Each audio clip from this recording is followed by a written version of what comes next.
হ্যাঁ, চলে এসছি।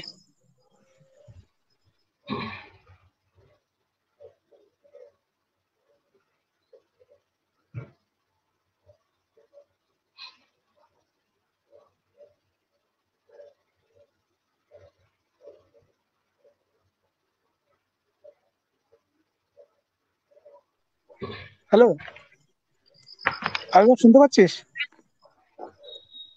হ্যাঁ, শুনতে পাচ্ছি।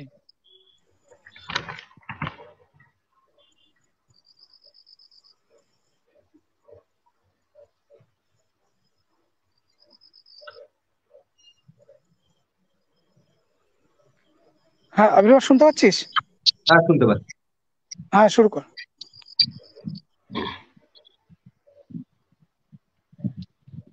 আমি কি শুরু করবো? হ্যাঁ, শুরু কর, শুরু কর। বেশ। নমস্কার। আহ, এই এখন যারা এই অনুষ্ঠান দেখছেন বা পরে যারা দেখবেন সকলকে স্বাগত। আহ, আজকের এই আয়োজনে বলবেন ডক্টর অভিষেক মিশ্র। তিনি বলবেন সিভিল সোসাইটি, তার যে থিওরিটিক্যাল ডেভেলপমেন্ট এবং কন্টেম্পোরারি এই নিয়ে। ডক্টর অভিষেক মিশ্র রাষ্ট্রবিজ্ঞান বিভাগ, বাঁকুড়া ক্রিশ্চিয়ান কলেজের সহকারী অধ্যাপক। ডক্টর মিশ্র বর্তমান বিবেকানন্দ কলেজ থেকে রাষ্ট্রবিজ্ঞান স্নাতক সাম্মানিক এবং বর্তমান বিশ্ববিদ্যালয় থেকে স্নাতক এবং স্নাতকোত্তরে প্রথম শ্রেণীতে প্রথম ভাবে উত্তীর্ণ হওয়ায় তিনি বিশ্ববিদ্যালয়ের স্বর্ণপদক এবং ধীরেন্দ্র জীবেন্দ্র পুরস্কারে পুরস্কৃত হয়েছেন। 2020 সালে ডক্টর মিত্র কল্যাণী থেকে তার পিএইচডি ডিগ্রিটি অর্জন করেন। 21টির বেশি জাতীয় এবং আন্তর্জাতিক প্রকাশনা জার্নালে গবেষণাপত্র তার উন্মুক্ত প্রকাশিত। ভারতীয় রাষ্ট্রচিন্তা কৌটিল্য থেকে অমর্ত্য সেন। এছাড়াও আরো একটি বই রয়েছে তার, ভারতের শাসন ব্যবস্থা ও সংবিধান পরিচয় হিমাংশু চক্রবর্তী যুদ্ধের প্রস্তাব। এছাড়া আগামীতে আরো দুটি বই আসন্ন বলে জানতে পারি। ডক্টর মিত্র, আপনাকে স্বাগত জানাই। আপনি আপনার ধন্যবাদ। ধন্যবাদ।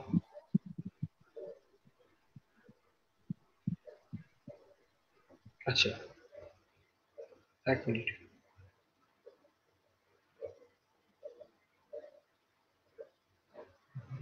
এই প্ল্যাটফর্মের উপস্থিত সকলকে আমি আমার তরফ থেকে অভিনন্দন জানাই এবং অত্যন্ত সাধুবাদ জানাই এরকম একটা উদ্যোগ নেওয়ার জন্য।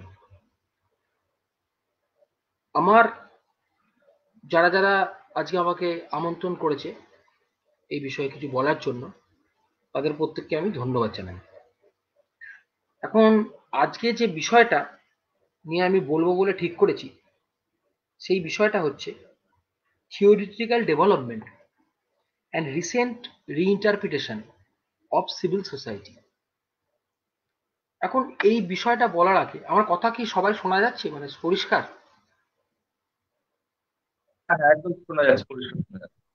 আচ্ছা, আমি ওই হেডফোনটা ইউজ করেই বলছি। হ্যাঁ, কারো শোনার অসুবিধা হলে একটু কাইন্ডলি বলবেন। আর এই না, আমি আসলে প্ল্যাটফর্মটা, আচ্ছা আপনি শুনতে পাচ্ছেন তো? হ্যাঁ, হ্যাঁ। ঠিক আছে, ঠিক আছে, ধন্যবাদ। তা এই বিষয়টা বলার আগে আমি কয়েকটা বিষয় বলতে চাই। সেটা হচ্ছে আজকের যে আলোচনাটা, এই আলোচনাটাকে আমি চারটে ভাগে ভাগ করে বলবো। আমি জানি সময় অত্যন্ত সীমিত, কারণ এটা নিয়ে বিস্তারিত আলোচনা করা এই প্ল্যাটফর্মে সম্ভব নয়। খুব স্কেচি ওয়েতে, খুব ব্রিফ ম্যানারে আমি কতগুলো জিনিস ডিসকাস করতে চাই। প্রথম আমি যে বিষয়টা বলতে চাই যে সিভিল সোসাইটি বলতে কি বোঝায় exactly, what do you mean about civil society, তার কিছু সার্টেন ফিচার্স, সিভিল সোসাইটির কিছু বৈশিষ্ট্য, এবং এই যে থিওরিটিক্যাল ডেভেলপমেন্ট অর্থাৎ তাত্ত্বিক বিকাশ, সেই বিষয়টা ধীরে ধীরে কিভাবে বিকশিত হয়েছে এবং কেন আজকে সিভিল সোসাইটির প্রতি পুনরাগ্রহ দেখা দিচ্ছে, এবং লাস্টে আমি ইন্ডিয়ান কনটেক্সটে বিষয়টা নিয়ে আলোচনা করব। ইন্ডিয়ান কনটেক্সটের দুটো ভাগ, একটা প্রি ইন্ডিপেন্ডেন্স পিরিয়ড আর একটা পোস্ট ইন্ডিপেন্ডেন্স পিরিয়ড। এই দুটো স্তরে আমরা আলোচনা করব। তাহলে আমি শুরু করি। এখন প্রথমেই আমরা আজকের দিনে দেখছি যে মূলত 1990 দশকের পর থেকে সিভিল সোসাইটি এই টার্মটা সোশ্যাল সায়েন্সে একটা খুব উল্লেখযোগ্য ডিসকোর্স হিসাবে উঠে আসছে। ডিসকোর্স কেন? কারণ এটা একটা ওভারঅল এই ধারণাটার প্রতি মানুষের আগ্রহ বা পুনরাগ্রহ দেখা দিচ্ছে, যাই বলি না কেন। কথায় কথায় আমরা বলছি কোনো একটা ঘটনা ঘটলো, আমরা বলছি সিভিল সোসাইটি কি করছে, সিভিল সোসাইটি কি চুপ করে বসে আছে। এবার সিভিল সোসাইটি এই শব্দটার ইংরেজি এই টার্মটার যদি বাংলা করা হয়, তাহলে অনেকগুলো টার্ম মানে অনেকগুলো বাংলা শব্দ বা শব্দগুচ্ছ চলে আসে।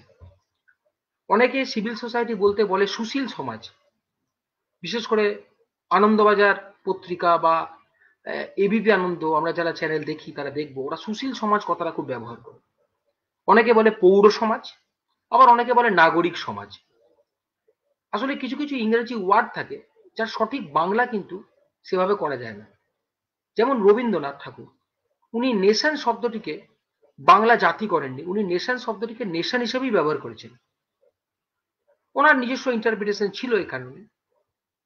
তো 1990 দশকের পর থেকে পূর্ব ইউরোপের সমাজতান্ত্রিক রাষ্ট্রগুলোর পতন এবং সাবেক সোভিয়েত ইউনিয়নের পতনের পর থেকে সিভিল সোসাইটির ধারণাটি আজকে অত্যন্ত গুরুত্বপূর্ণ একটা সামাজিক ডিসকোর্স বা সোশ্যাল সায়েন্স আলোচনায় একটা ডিসকোর্স হিসাবে উঠে আসছে। Not only in political science, history, philosophy, sociology, যে সাবজেক্টগুলো আমাদের হিউম্যানিটিজের সাবজেক্ট, সেখানে কিন্তু সোশ্যাল সিভিল সোসাইটি একটা অত্যন্ত ডিসকোর্স। এখন প্রশ্ন হচ্ছে, এই ধারণাটি কি সত্যিই খুব নতুন না পুরনো? কবে থেকে ধারণাটির জন্ম হয়েছে? এ প্রসঙ্গে বলতে গেলে Adam Seligman the idea of civil society গ্রন্থে বলছে যে সিভিল সোসাইটি হলো হেগেল উত্তর একটি ধারণা।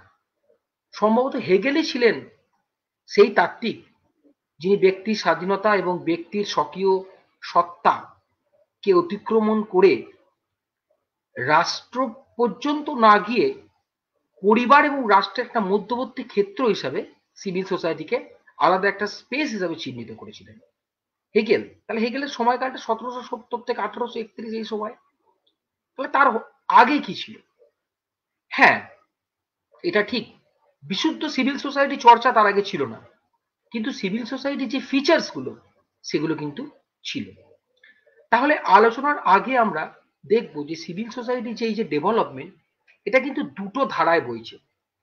একটা ধারা হচ্ছে ইঙ্গো মার্কিন ঐতিহ্য, মূলত উদারনৈতিক ধারা। আর একটা ধারা হচ্ছে মার্ক্সীয় ধারা। দুটো ধারার মধ্যে পারস্পর মানে দুটো ধারার পারস্পরিক ঐতিহ্যে সিভিল সোসাইটি ধারণাটি বিকশিত হচ্ছে। এখন সিভিল সোসাইটি বলতে ঠিক কি বোঝায়? সিভিল সোসাইটি বলতে বোঝায় যে পরিবার এবং রাষ্ট্রের একটা মধ্যবর্তী ক্ষেত্রকে, যে ক্ষেত্রের বৈশিষ্ট্য হচ্ছে ধর্মনিরপেক্ষতা, স্বাধীনতা, সাম্য, ভলেন্টারি মেম্বারশিপ এবং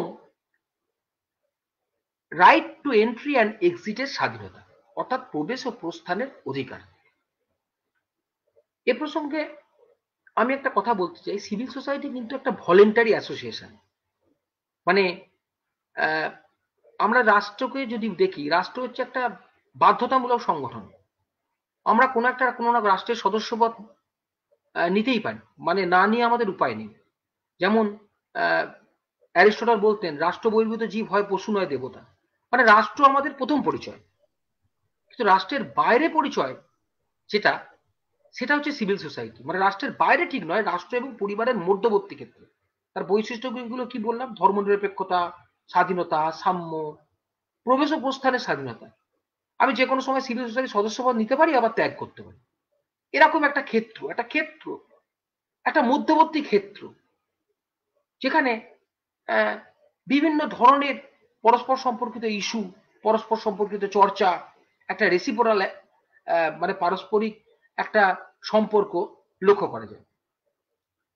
হেগেলের আগে একবারে আমরা এনসিয়েন্ট গ্রিক্স আলোচনায় যদি যাই, সেখানে আমরা দেখবো অ্যারিস্টটল। তাহলে এবার এখানে একটা গুরুত্বপূর্ণ ব্যাপার হচ্ছে যে সিভিল সোসাইটিকে আলাদাভাবে প্রথম আইডেন্টিফাইড করলেন গ্রেগর ভিলেম ফ্রেডরিক হেগেল। তাহলে হেগেলের আগে কি কোনো চিন্তাবিদ সিভিল সোসাইটি নিয়ে আলোচনা করেননি? হ্যাঁ, এটা ঠিক যে সেভাবে আলোচনা হয়তো ছিল না, কিন্তু সিভিল সোসাইটির যে বৈশিষ্ট্যগুলো সেগুলো তাদের আলোচনায় রিফ্লেক্ট হতো। মানে ধর্মনিরপেক্ষতা, স্বাধীনতা, সাম্য, প্রবেশ ও প্রস্থানের স্বাধীনতা, এই বিষয়গুলো বিভিন্ন চিন্তাধারায় ওয়েস্টার্ন পলিটিক্যাল থটের মধ্যে দিয়ে আস্তে আস্তে আস্তে আস্তে আস্তে আস্তে ডেভেলপ করেছে। অ্যারিস্টটলের কোইনোনিয়া পলিটিকি এবং যেটা পরবর্তীকালে আমরা বলি ল্যাটিন ভাষায় সোসাইটাস সিভিলিয়াস, সেখানে কিন্তু মানে একটা অ্যারিস্টটলের যে আইডিয়াল স্টেট, যে স্টেটের একটা নিজস্ব রোল আছে, যে স্টেট শুধুমাত্র মানে একটা আমরা পড়েছি স্টেটের যে ফিলোসফি অফ অ্যারিস্টটলের coming to be, philosophy of coming to be, অর্থাৎ একটা পরিণতি প্রাপ্তির দর্শন।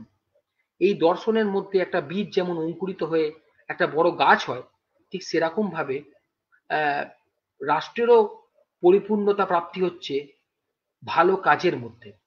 অর্থাৎ ভালো কাজ কি? রাষ্ট্র সবসময় মানুষের কল্যাণের কাজে ব্রতী থাকবে। তাহলে একটা স্পেস তৈরি হচ্ছে। রাষ্ট্র মানে একটা ফোর্সড ইনস্টিটিউশন, সে সবসময় মানুষকে দমিয়ে রাখে, স্বাধীনতা হরণ করে, স্বৈরাচারী সংগঠন। এর বাইরে তার যে একটা ক্ষেত্র, সেটাতে কিন্তু মানে একটা আলাদা ক্ষেত্র হিসেবে কিন্তু চিহ্নিত করেছেন। এখন ল্যাটিন ঐতিহ্য বা আমরা যদি, কিন্তু অ্যারিস্টটলের মধ্যে একটা সীমাবদ্ধতা ছিল। তিনি অ্যারিস্টটল প্লেটোর দর্শনে এখানে একটা আলোচনা যেটা ছিল, তারা নাগরিককে আলাদা করে কিন্তু সবার জন্য নাগরিকতা দেননি, নির্দিষ্ট কিছু শ্রেণীর জন্য নাগরিকতা ছিল। পরবর্তীকালে রোমান চিন্তায় যদি আমরা দেখি, সেখানে সিটিজেনশিপ ফর অল এই কনসেপ্টটা এসছিল।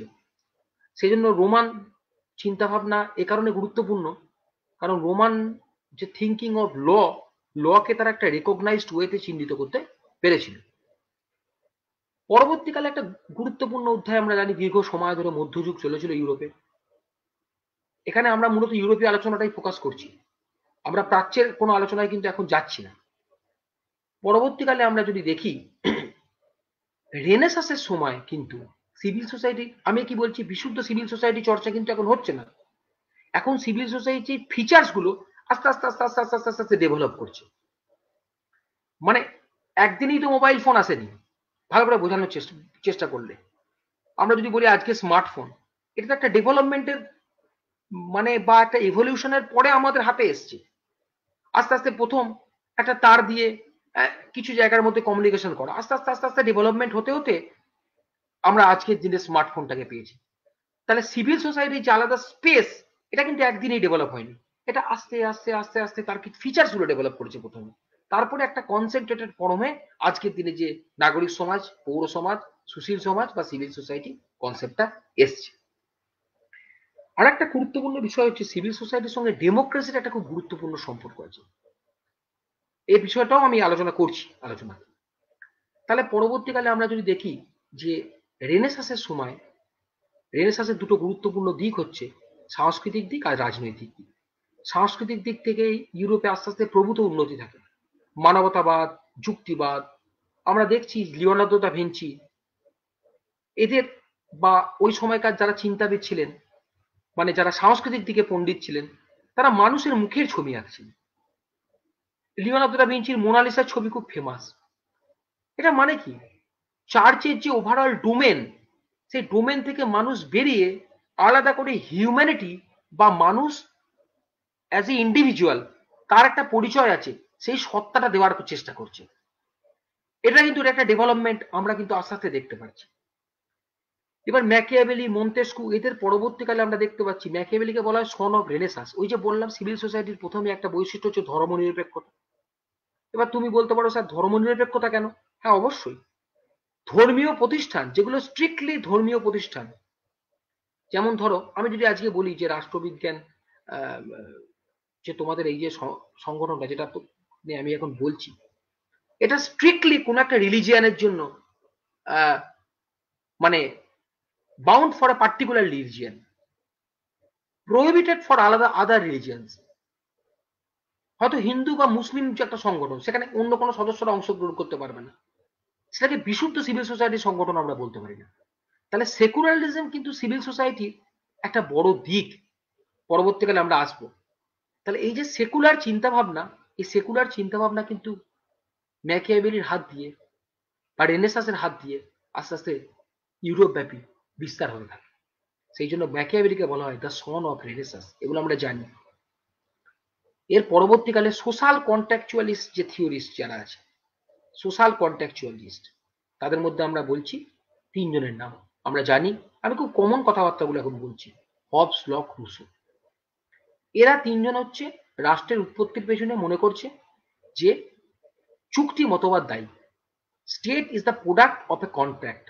হবস, লক, রুসো তিনজনাই বিচার করছে, কিন্তু তিনজনের কন্টেম্পোরারি সিচুয়েশন আলাদা।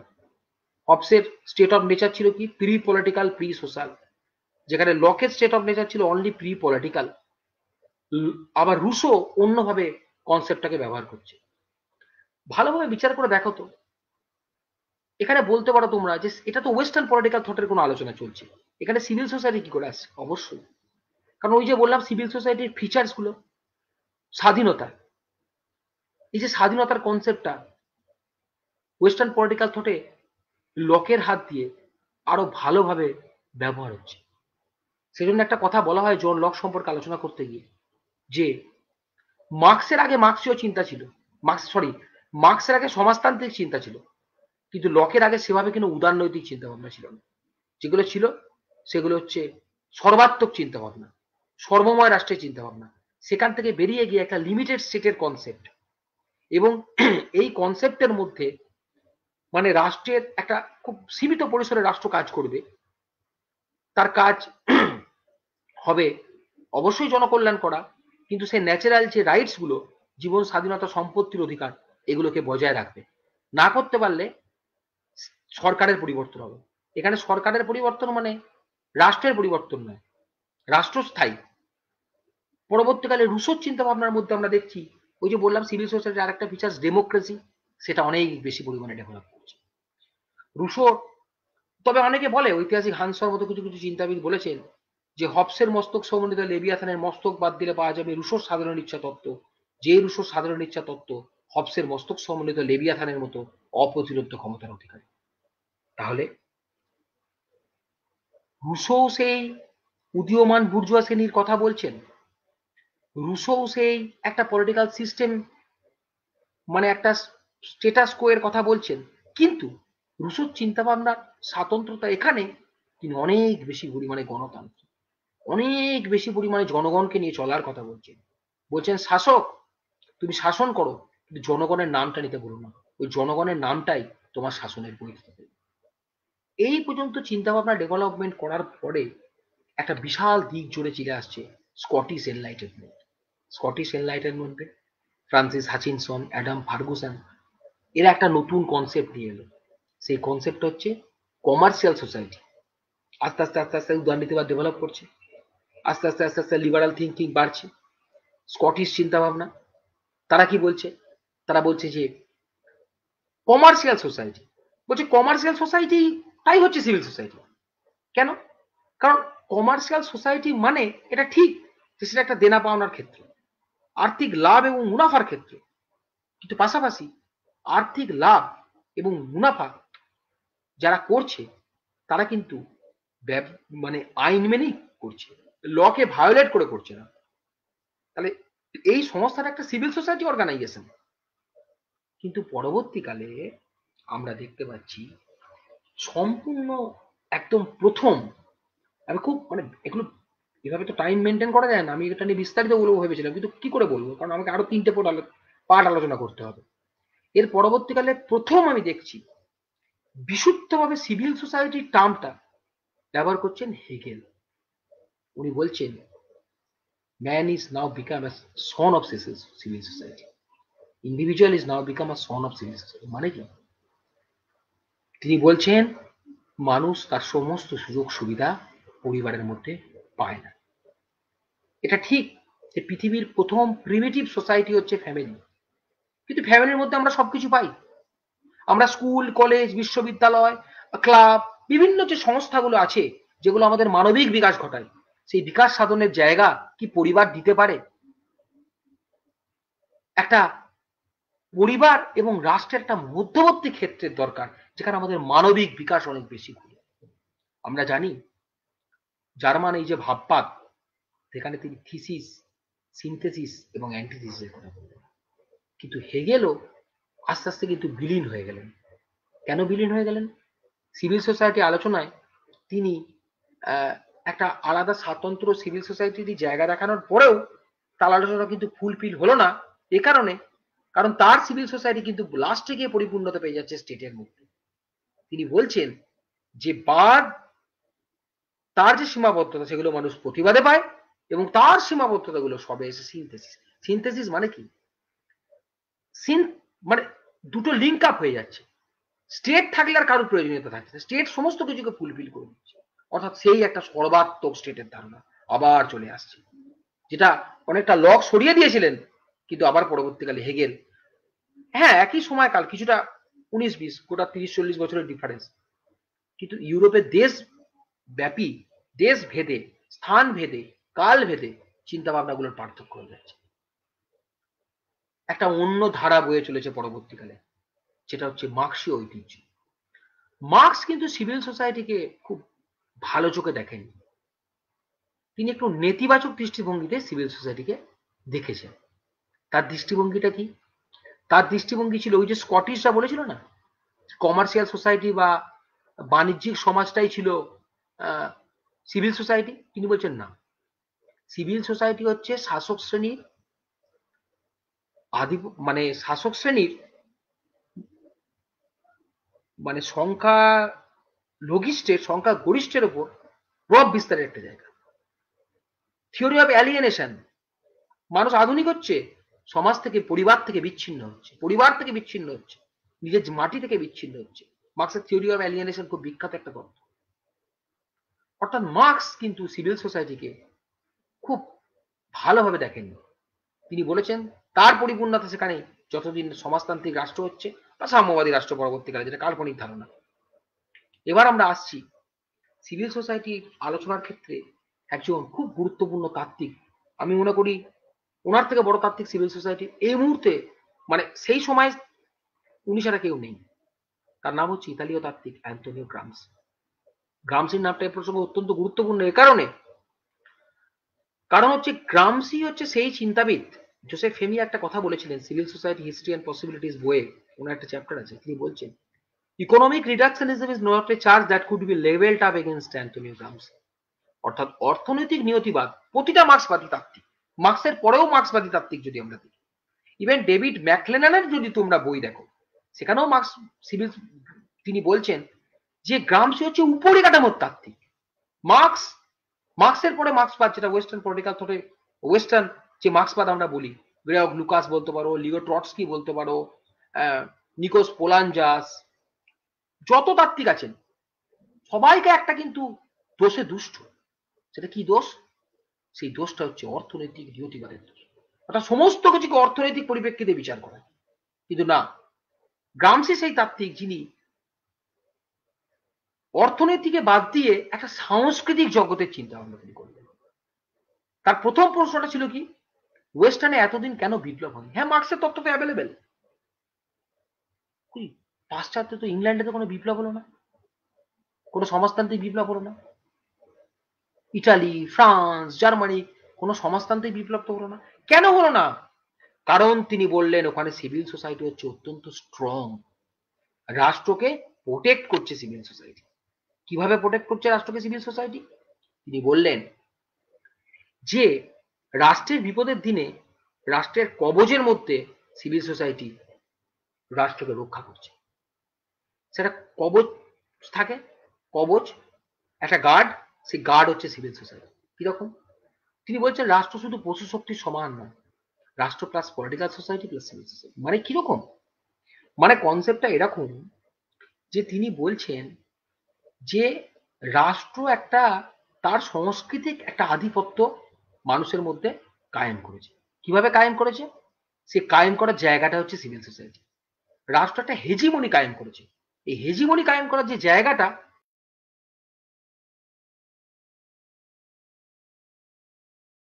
আরো অনেক সংগঠন আছে, এই সংগঠনগুলোর মাধ্যমে রাষ্ট্র একটা হেজিমনি কায়েম করেছে। আর এই হেজিমনি যে কায়েম করেছে তার জায়গাটা হচ্ছে সিভিল সোসাইটি।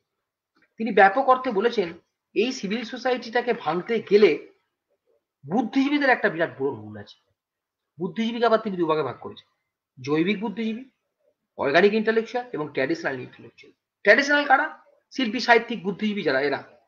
আর অর্গানিক কারা? শ্রমিক শ্রেণীর কোনো নেতা, সে শ্রমিক শ্রেণীর মধ্য থেকে উঠে আসছে। এখানে রাজনৈতিক দলের আবার একটা গুরুত্বপূর্ণ ভূমিকা আছে। তারা কি করবে? তারা এই জৈবিক বুদ্ধিজীবী আর তোমার জৈবিক বুদ্ধিজীবী আর তাত্ত্বিক বা ট্র্যাডিশনাল ইন্টেলেকচুয়াল এই দুটোকে মিশিয়ে একটা লিড রোল প্লে করবে। তাহলে পাশ্চাত্যে বিপ্লব হতে গেলে প্রথমে সিভিল সোসাইটিটাকে ভাঙতে হবে। যেখানে সিভিল সোসাইটি উইক সেখানে কাজটা খুব সহজ, সেখানে খুব তাড়াতাড়ি বিপ্লব হয়ে যাবে, রাষ্ট্র ক্ষমতার পরিবর্তন হবে। যেখানে সিভিল সোসাইটি স্ট্রং সেখানে একটা পাল্টা আধিপত্য জারির একটা কৌশল তৈরি করতে হবে। সেই জন্য ডেভিড ম্যাকক্লেলান বলেছেন গ্রামসি হচ্ছে একজন উপরিকাঠামোর তাত্ত্বিক, তার উপরিকাঠামোর আলোচনার মাধ্যমে তিনি এই কথাগুলো বলেছেন। আরেকটা, এই যে ডেভেলপমেন্টের পর এক্ষেত্রে আরেকজনের নামও খুব গুরুত্বপূর্ণ, তার নাম হচ্ছে Alex D Tocqueville. Alex D Tocqueville, তার একটা বিখ্যাত বই আছে ডেমোক্রেসি ইন আমেরিকা। সেখানে তিনি বলছেন, বিভিন্ন জায়গায় ঘুরেছেন তিনি, ঘুরে ঘুরে তিনি দেখেছেন যে আমেরিকাতে ডেমোক্রেসি এত স্ট্রং কেন, হোয়াই? আমরা বলি ওয়ার্ল্ডস ওল্ডেস্ট ডেমোক্রেসি, ইন্ডিয়াকে যদি আমরা বলি ওয়ার্ল্ড লার্জেস্ট ডেমোক্রেসি, আমরা আমেরিকাকে বলি ওল্ডেস্ট ডেমোক্রেসি। তিনি বলছেন আমেরিকায় প্রচুর সংগঠন আছে, প্রচুর সমিতি আছে, যে সংঘ সমিতিগুলো ডেমোক্রেটিক একটা এনভায়রনমেন্টকে খুব ভালোভাবে তৈরি করছে। এই ডেমোক্রেসির সঙ্গে সিভিল সোসাইটির খুব ভালো সম্পর্ক আছে। মাইকেল ওয়ালজারের একটা কথা আছে, only a democratic state can create a democratic civil society, only a democratic civil society can sustain a democratic state. অর্থাৎ একটা নেগোসিয়েশন চলে। রাষ্ট্র ডেমোক্রেটিক না হলে, আজকে তুমি আফগানিস্তানের কথা বলো, আফগানিস্তানে তালিবান শাসন চলছে, সেখানে ডেমোক্রেসি সেভাবে ফ্লারিশ হতে পারেনি। তাহলে কি সেখানে সিভিল সোসাইটি চর্চা আছে? সেখানে কি কোনো সংগঠন দাবি করতে পারে যে নারীদের স্বাধীনতা দিতে হবে, নারীরা বোরখা ছাড়া চলবে, তারা নিজের মতো চলবে, নিজেদের মতো পোশাক পরবে, তারা যা ইচ্ছা করবে? মাথায় গুলি খেতে হবে। তার মানে ডেমোক্রেটির পরিবেশ যদি, ডেমোক্রেসির পরিবেশ যদি বাস্তবায়িত না হয়, তাহলে সিভিল সোসাইটিরও কিন্তু ডেভেলপমেন্ট সেভাবে হবে না। তাই অ্যালেক্স ডি টকভিলের কনসেপ্টটা এখানে কিন্তু খুব গুরুত্বপূর্ণ। এবার আমি আমার সেকেন্ড পার্টে আসি। সেকেন্ড পার্টটা কি? সেকেন্ড পার্টটা হচ্ছে সিভিল সোসাইটির প্রতি এই যে সাম্প্রতিক পুনরাগ্রহটা কেন। এটা আমি যেটা বললাম থিওরিটিক্যাল ডেভেলপমেন্ট। হ্যাঁ, থিওরিটিক্যাল ডেভেলপমেন্টের মধ্যে আমরা কি পাচ্ছি? সিভিল সোসাইটির যে ফিচার্স গুলো, সেগুলো এই চিন্তাবিদদের মধ্যে মধ্যে মধ্যে মধ্যে মধ্যে মধ্যে আছে, কিছু কিছু কিছু কিছু কিছু কিছু কিছু কিছু করে আছে। পরবর্তীকালে আমরা দেখছি 1990-এর দশকের পর থেকে, সাবেক সোভিয়েত ইউনিয়নের পতনের পর থেকে বা ইউএসএসআর এর পতনের পর থেকে ব্যাপক পরিমাণে সিভিল সোসাইটি নিয়ে চর্চা হচ্ছে, স্টাডি হচ্ছে, বই বেরিয়েছে। তোমরা যদি দেখো সিভিল সোসাইটির বই, অনেক বই আছে সিভিল সোসাইটি, প্রচুর চর্চা সিভিল সোসাইটি ওয়েস্টার্নের লাইব্রেরিতে বা, এবং বর্তমান যে রিসার্চ গুলো হচ্ছে সেখানেও সিভিল সোসাইটির একটা এভলিউশন মানে রোল লাস্টের দিকে কিন্তু দেখাচ্ছে যে এখানে সিভিল সোসাইটি এই করতে পারতো। ফেমিনিজম চর্চা, সেখানেও সিভিল সোসাইটি ঢুকে যাচ্ছে, একটা থিওরিটিক্যাল জায়গা কিন্তু করে নিচ্ছে। কিন্তু 90-এর দশকের পর থেকে আমরা যদি দেখি, আমরা 1 মিনিট হোল্ড করতো, 1 minute, just 1 minute.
Sorry for the interruption. তাহলে আমার একটা পার্ট শেষ করার পরে আমি যখন সেকেন্ড পার্টটায় আসছি, যে 90-এর দশকের পর থেকে কেন সিভিল সোসাইটির প্রতি এত চর্চা, বা ওই 1940, 50, 60 এই দশকে সিভিল সোসাইটির প্রতি আগ্রহটা কেন মানুষের কমে গেছিল। কারণ তখন একটা কনসেপ্ট খুব বেশি মাত্রায় ওয়েস্টার্ন যুগে চলেছিল, সেটা হচ্ছে ওয়েলফেয়ার স্টেট। স্টেট সমাজের এত বেশি সমাজের ক্ষেত্রে ঢুকে গেছিল যে সেখানে বিশুদ্ধ সিভিল সোসাইটির জায়গা আর কোনো ছিল না। সমাজের সর্বক্ষেত্রে স্টেট ঢুকে পড়েছিল। অবশ্য কারণ ছিল একটা, কারণ সেকেন্ড ওয়ার্ল্ড ওয়ারের পরে একটা ব্যাপক বড় আর্থিক সংস্কারের প্রয়োজনীয়তা ছিল, এবং এই আর্থিক সংস্কারের মানে মানে স্ট্রাকচারাল একটা রিফরমেশন বা স্ট্রাকচারাল একটা কনস্ট্রাকটিভিজমের জন্য সেখানে আমরা দেখতে পাচ্ছি যে ওয়েলফেয়ার স্টেট সমাজের সর্বক্ষেত্রে ঢুকে পড়বে। সেটা হয়তো জাস্টিফিকেশন আছে, বা জাস্টিফিকেশন যারা দেবেন তারা দিয়েছেন, সেই সময়কার যারা ওয়েলফেয়ার স্টেটের তাত্ত্বিক।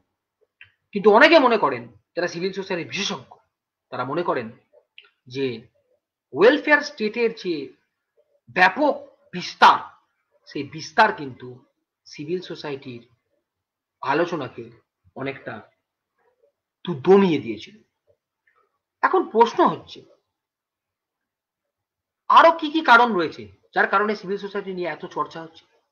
সে একটা গুরুত্বপূর্ণ কারণ হচ্ছে রাষ্ট্র নিয়ন্ত্রিত ধারণাটা অচল হয়ে গেল। রাষ্ট্র নিয়ন্ত্রিত সমাজের ধারণা মানে সমাজতান্ত্রিক রাষ্ট্রগুলোর পতন, এটা মানুষকে দেখালো বা চিন্তাবিদদের কাছে এটা দেখালো যে রাষ্ট্র নিয়ন্ত্রিত সমাজের ধারণা কিন্তু বর্তমান দিনে অচল। সমাজের সব ক্ষেত্রে রাষ্ট্র থাকবে, মানুষের স্বাধীনতা, মানুষের আর্থিক বিকাশ, মানুষের নৈতিকতা সমস্ত কিছু রাষ্ট্র নিয়ন্ত্রণ করবে। তাই সেখানে রাষ্ট্রটাই ঠিক, এবং মানুষের যে ব্যক্তিগত সম্পত্তি সেটা কত কি হবে না হবে সেটাও রাষ্ট্র ঠিক করবে। এই কনসেপ্টটা কিন্তু খুব বেশি দানা বাঁধতে পারলো না, যে কারণে রাশিয়ার সমাজতন্ত্রের পতন হলো। অনেকে মনে করে যে রাশিয়ার সমাজতন্ত্রের যে পতন, সাবেক সোভিয়েত ইউনিয়ন, রাশিয়ার নয়, সাবেক সোভিয়েত ইউনিয়নের যে সমাজতন্ত্রের পতন, এর পেছনে একটা বড় কারণ হচ্ছে রাষ্ট্র নিয়ন্ত্রিত সমাজ ব্যবস্থা, মানে সমাজের সমস্ত স্তরে রাষ্ট্রের প্রবেশ। এর পাশাপাশি তুমি যদি দেখো যে আরেকটা কারণ সিভিল সোসাইটির রিনুয়ালের বা রিসেন্ট রিইন্টারপ্রিটেশনের পেছনে, সেটা হচ্ছে কি, নীরা ছান্দকের মতো তাত্ত্বিক যারা সিভিল সোসাইটি আমাদের ইন্ডিয়াতে যারা চর্চা করেছেন, নীরা ছান্দকের মতো তারা বলছেন যে তৃতীয় বিশ্বের দেশগুলোতে বা সদ্য স্বাধীনতা প্রাপ্ত দেশগুলোতে গণতান্ত্রিকরণ প্রক্রিয়ার বা গণতান্ত্রিকীকরণের বিস্তার। কি বিস্তার গণতান্ত্রিকীকরণের? গণতান্ত্রিকীকরণের বিস্তার মানে এটা যে তিনি বলছেন যে ওই যে মাইকেল ওয়ালজারের কথাটা বললাম, যে only a democratic state can create a democratic civil society, and only a democratic civil society can sustain a democratic state। অর্থাৎ গণতন্ত্রের সঙ্গে একটা সিভিল সোসাইটির কিন্তু অত্যন্ত গুরুত্বপূর্ণ সম্পর্ক আছে। গণতান্ত্রিক পরিবেশটাকে যদি সিকিউর করা না যায়, তাহলে সিভিল সোসাইটির সেখানে কিন্তু পরিষ্কার বিকাশ হবে না। আজকে যে আমরা কথাগুলো বলছি, আজকে সরকার কোনো স্বৈরাচারী আচরণ করছে, বুদ্ধিজীবী সমাজ রাস্তায় নেমে মিছিল করছে, আজকে সে শুধু দিল্লিতেই বলো, পশ্চিমবঙ্গেই বলো, ভারতের যে কোনো রাজ্যে কোনো একটা সরকারের স্বৈরাচারী মানসিকতার মানে সেটাকে দমানোর জন্য বা সেটাকে স্বৈরাচারী মানসিকতাকে নিয়ন্ত্রণ করার জন্য বুদ্ধিজীবী সমাজের যে একটা গুরুত্বপূর্ণ রোল আছে, সেটা কিন্তু তখনই সিকিউর করা যাবে যদি স্টেটটা গণতান্ত্রিক হয়। তাহলে সিভিল সোসাইটির বিকাশের পেছনে গণতান্ত্রিক প্রক্রিয়ার বিকাশের একটা গুরুত্বপূর্ণ ভূমিকা কিন্তু রয়েছে। এর পাশাপাশি আরেকটা জিনিস, এটা বিশেষ করে ওই বিংশ শতাব্দীর প্রথম থেকে আসছে, সেটা হচ্ছে নিউ সোশ্যাল মুভমেন্টস। আমরা জানি যে সোশ্যাল মুভমেন্টস আমরা কাকে বলবো। সোশ্যাল মুভমেন্টস হতে গেলে তার একটা অবজেক্টিভ থাকবে, একটা লিডারশিপ থাকবে, কিছু সার্টেন প্রোগ্রামস থাকবে, তবে তাকে তো আমরা একটা সামাজিক আন্দোলন বল। আজকের দিনে আমরা দেখতে পাচ্ছি পৃথিবী জুড়ে পরিবেশ আন্দোলন, নারীবাদী আন্দোলন, মানবাধিকার আন্দোলন, anti caste movement, civil rights movements, এই যে এত ধরনের আন্দোলন হচ্ছে পৃথিবীর বিভিন্ন দেশে বিভিন্ন প্রান্তে, এই আন্দোলনগুলোর লিডারশিপ কারা দিচ্ছে? কোনো পলিটিক্যাল পার্টি না। এই আন্দোলনগুলোর লিডারশিপে কিন্তু একটা সিভিল সোসাইটির গুরুত্বপূর্ণ রোল আছে। তাহলে এই এতগুলো কারণ এত ধরনের কারণের পেছনে বা এত ধরনের কারণ সিভিল সোসাইটির চর্চাটাকে আরো বেশি পরিমাণে একটা ডিসকোর্সে পরিণত করছে। আমার সেকেন্ড পার্টটা হওয়ার পরে আমি এবার আমার লাস্ট পার্টে যাচ্ছি, কারণ আমি দেখতে পাচ্ছি অলরেডি টাইমটা এখানে দেখাচ্ছে অলরেডি 36 মিনিটের মতো টাইম হতে চলেছে। সেটা হচ্ছে ভারতের কন্ডিশনটা কি, ভারত ঠিক কোন জায়গায় দাঁড়িয়ে গেছে। দেখো, সিভিল সোসাইটি বা পৌর সমাজ, নাগরিক সমাজ, সুশীল সমাজ, এই চর্চাটা কিন্তু ভারতবর্ষে কিন্তু স্বাধীনতার পরে আসেন। এমন নয় যে ভারত স্বাধীন হলো, বুদ্ধিজীবী সমাজ তৈরি হলো, তারা মনে করলো সরকারের বিভিন্ন স্বৈরাচারী মানসিকতার বিরুদ্ধে আমাদের রুখে দাঁড়াতে হবে, সরকারের বিভিন্ন স্বৈরাচারী পদক্ষেপের বিরুদ্ধে আমাদের রুখে দাঁড়াতে হবে, ন্যাচারালি আমাদের বিভিন্ন সিভিল সোসাইটি অর্গানাইজেশন তৈরি করতে হবে। ব্যাপারটা সেটা নয়, তার আগেও ছিল সিভিল সোসাইটি, কলোনিয়াল পিরিয়ডে অনেক আগে। রাজা রামমোহন রায়ের নাম তোমরা শুনেছ। সেই সময় তিনি একটা সংগঠন তৈরি করেছিলেন, ব্রহ্ম সমাজ, যার সদস্য ছিলেন দেবেন্দ্রনাথ ঠাকুর, কেশবচন্দ্র সেন। খুব সিগনিফিক্যান্ট এই সংগঠনটা। আমরা জানি যে সতীদাহ প্রথা নিবারণ আইনের পেছনে যার একটা গুরুত্বপূর্ণ ভূমিকা ছিল তিনি হচ্ছেন রাজা রামমোহন রায়। কিন্তু এই সতীদাহ প্রথা নিবারণ আইন রাজা রামমোহন রায় করেছিলেন ঠিক, কিন্তু ব্রহ্ম সমাজে প্রথম এই চর্চাটা হতো। তাহলে এই যে ব্রহ্ম সমাজ, এটা কি কোনো রিলিজিয়াস অর্গানাইজেশন? এটা কি কোনো বাধ্যতামূলক সংগঠন যে ব্রহ্ম সমাজের সদস্য তোমাকে হতেই হবে? তুমি এখানে সদস্যপদ হলে 2 বছর পরে মনে হলো ভালো লাগছে না, তুমি বেরিয়ে গেলে। এই যে ভলেন্টারি মানে ইনস্টিটিউশন, এটা ছিল, এটা কি? এটা হচ্ছে সিভিল সোসাইটি। এই ব্রহ্ম সমাজই ছিল সেই সমাজ যে সমাজে প্রথম সতীদাহ প্রথার বিরুদ্ধে বা সেটাকে কি করে বন্ধ করা যায় সেটা নিয়ে চর্চা হয়েছে। এরকম আর একটা সংগঠনের আমি নাম করছি, তার নাম হচ্ছে আর্য সমাজ, যার প্রতিষ্ঠাতা ছিলেন স্বামী দয়ানন্দ সরস্বতী। এই আর্য সমাজে কিন্তু আর একটা বিষয় নিয়ে খুব গুরুত্বপূর্ণ আলোচনা হতো। সেটা কি? সেটা হচ্ছে আনটাচেবিলিটি। আমরা জানি যে আমাদের তখনকার সমাজে সোশ্যাল রিফর্মটা খুব দরকারি ছিল। আমাদের একবারে এনসিয়ান্ট পিরিয়ডে যদি তুমি যাও, হরপ্পা সভ্যতা, সিন্ধু সভ্যতা, সেখানে আমাদের খুব এনসিয়ান্টে আমাদের খুব কালচার নাকি শুনেছি খুব রিচ ছিল, সেখানে নাকি যোগ প্রাণায়ামের অস্তিত্ব পাওয়া গেছে। কিন্তু পরবর্তীকালে আস্তে আস্তে আস্তে আস্তে আস্তে আস্তে আমরা যেন কোথায় একটা অন্ধকারের দিকে চলে যেতে থাকলো। কিন্তু 19th সেঞ্চুরি থেকে আবার রেনেসাস হলো। বাংলার যে রেনেসাস বা বাঙালি রেনেসাস 19th সেঞ্চুরিতে অসাধারণ তার তাৎপর্য। ডিভিজিও থেকে শুরু করে তোমার বিভিন্ন সংগঠন, বিভিন্ন ব্যক্তিত্বরা তারা এগিয়ে এসেছিল। শিক্ষিত, উচ্চশিক্ষিত, মধ্যবিত্ত, বুদ্ধিজীবী সম্প্রদায়। আজকে যে রাজা রামমোহনের একটা বড় আন্দোলন ছিল সংবাদপত্রের স্বাধীনতা, ভারতবর্ষের প্রথম লিবারাল থিঙ্কার হিসেবে আমরা রাজা রামমোহন রায়কে চিহ্নিত করতে পারি। বঙ্কিমচন্দ্রের সাম্যের কনসেপ্ট, তাহলে ওয়েস্টার্নের যে ধারার মাধ্যমে সিভিল সোসাইটি ডেভেলপ করেছিল, ঠিক সেরকম ধারার মাধ্যমে ভারতেও সিভিল সোসাইটি ডেভেলপ করছে। হ্যাঁ, ভারতের 19th সেঞ্চুরির যে কালচার, সে কালচারের রিচনেস বা ফ্লেভার এতটাই বেশি ছিল যে সেই ফ্লেভারে সিভিল সোসাইটির যে ধারণাগত বিকাশ সেটা অনেক বেশি সম্পৃক্ত হয়েছে। স্বাধীনতার পরে যদি আমরা আসি, স্বাধীনতার পরে আমরা দেখতে পাচ্ছি একটু ফ্লেভারটা কোথাও না কোথাও চেঞ্জ হয়ে গেল। দেখো, স্বাধীনতার আগে আমাদের ইস্যুটা কি ছিল? আমি একবারে জাতীয়তাবাদী আন্দোলনের সময় চলে আসছি, একটু পরে রাজা রামমোহন রায় বা বঙ্কিমচন্দ্রকে ছেড়ে আর একটু পরে চলে আসছি। সেখানে আমরা কি দেখতে পাচ্ছি? মূল ইস্যুটা ছিল আমাদের স্বাধীনতা অর্জন। সেই স্বাধীনতা অর্জন করতে গিয়ে কিন্তু আমরা যে সোশ্যাল দেখছি, আমরা স্বাধীনতা অর্জন করলে তো হবে না, তার সঙ্গে আমাদের যে সোশ্যাল রিফর্ম গুলো দরকার ছিল সেই রিফর্ম গুলো খুব দরকার। আমরা জানি আমাদের অনেক সোশ্যাল স্টিগমা ছিল, সামাজিক কলঙ্ক ছিল, অনেক কুপ্রথা ছিল, বাল্যবিবাহ, কন্যাদান, সতীদাহ প্রথা। কোনো এক ব্যক্তি সকালবেলায় উত্থান হলেন এবং সতীদাহ প্রথা বন্ধ করে দিলেন। কোনো এক ব্যক্তি সকালবেলায় উত্থান হলেন এবং বাল্যবিবাহ বন্ধ করে দিলেন। ব্যাপারটা এরকম নয়।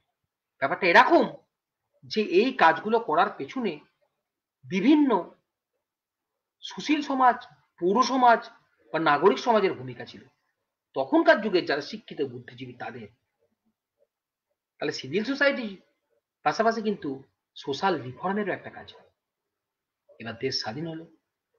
দেশ স্বাধীন হওয়ার পরে আমরা একটা দেখতে পাচ্ছি পার্থ চ্যাটার্জি ওই civil society history and possibilities, Sudipta Kaviraj and Sunil খিলনার এডিটেড বইয়েতে পোস্ট কলোনিয়াল ডেমোক্রেসিতে সিভিল সোসাইটি কি করে কাজ করে সেটা বলতে গিয়ে পার্থ চ্যাটার্জি বলছেন যে সিভিল সোসাইটি অনেকটা পলিটিক্যাল সোসাইটির দিকে চলে যাচ্ছে।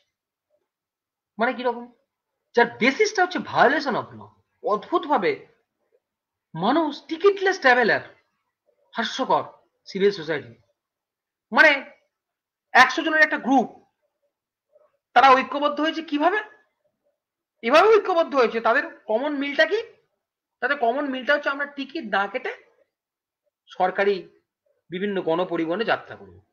এইটা সিভিল সোসাইটির বেসিস। বা মিউনিসিপালিটি ওয়াটারকে স্ট্যাগনেন্ট করে ব্যবহার করে, মানে ভায়োলেশন অফ ল। ট্যাক্স ঠিকভাবে পে না করা বিভিন্ন মানুষ তারা একত্রিত হচ্ছে। কিন্তু তারপরেও কি পার্থ চ্যাটার্জি এটা ঠিক, উনি একজন বড় স্কলার, কিছুটা নেগেটিভ ওয়েতে দেখার পরেও তিনি কিন্তু প্রি কলোনিয়াল মানে তোমার স্বাধীনতার আগের ফেজে সিভিল সোসাইটি একটা রিচ হেরিটেজকে তিনি চিহ্নিত করেছেন, যেগুলো বললাম। কিন্তু তার মানে এই নয় যে ভারতবর্ষের স্বাধীনতার পরে কিন্তু সিভিল সোসাইটি কিন্তু নিয়ে চর্চা হয়নি, বা সিভিল সোসাইটিটা কিন্তু পুরোপুরি পলিটিক্যাল সোসাইটিতে মানে রোল ওভার করেছে। ব্যাপারটা এরকম নয়।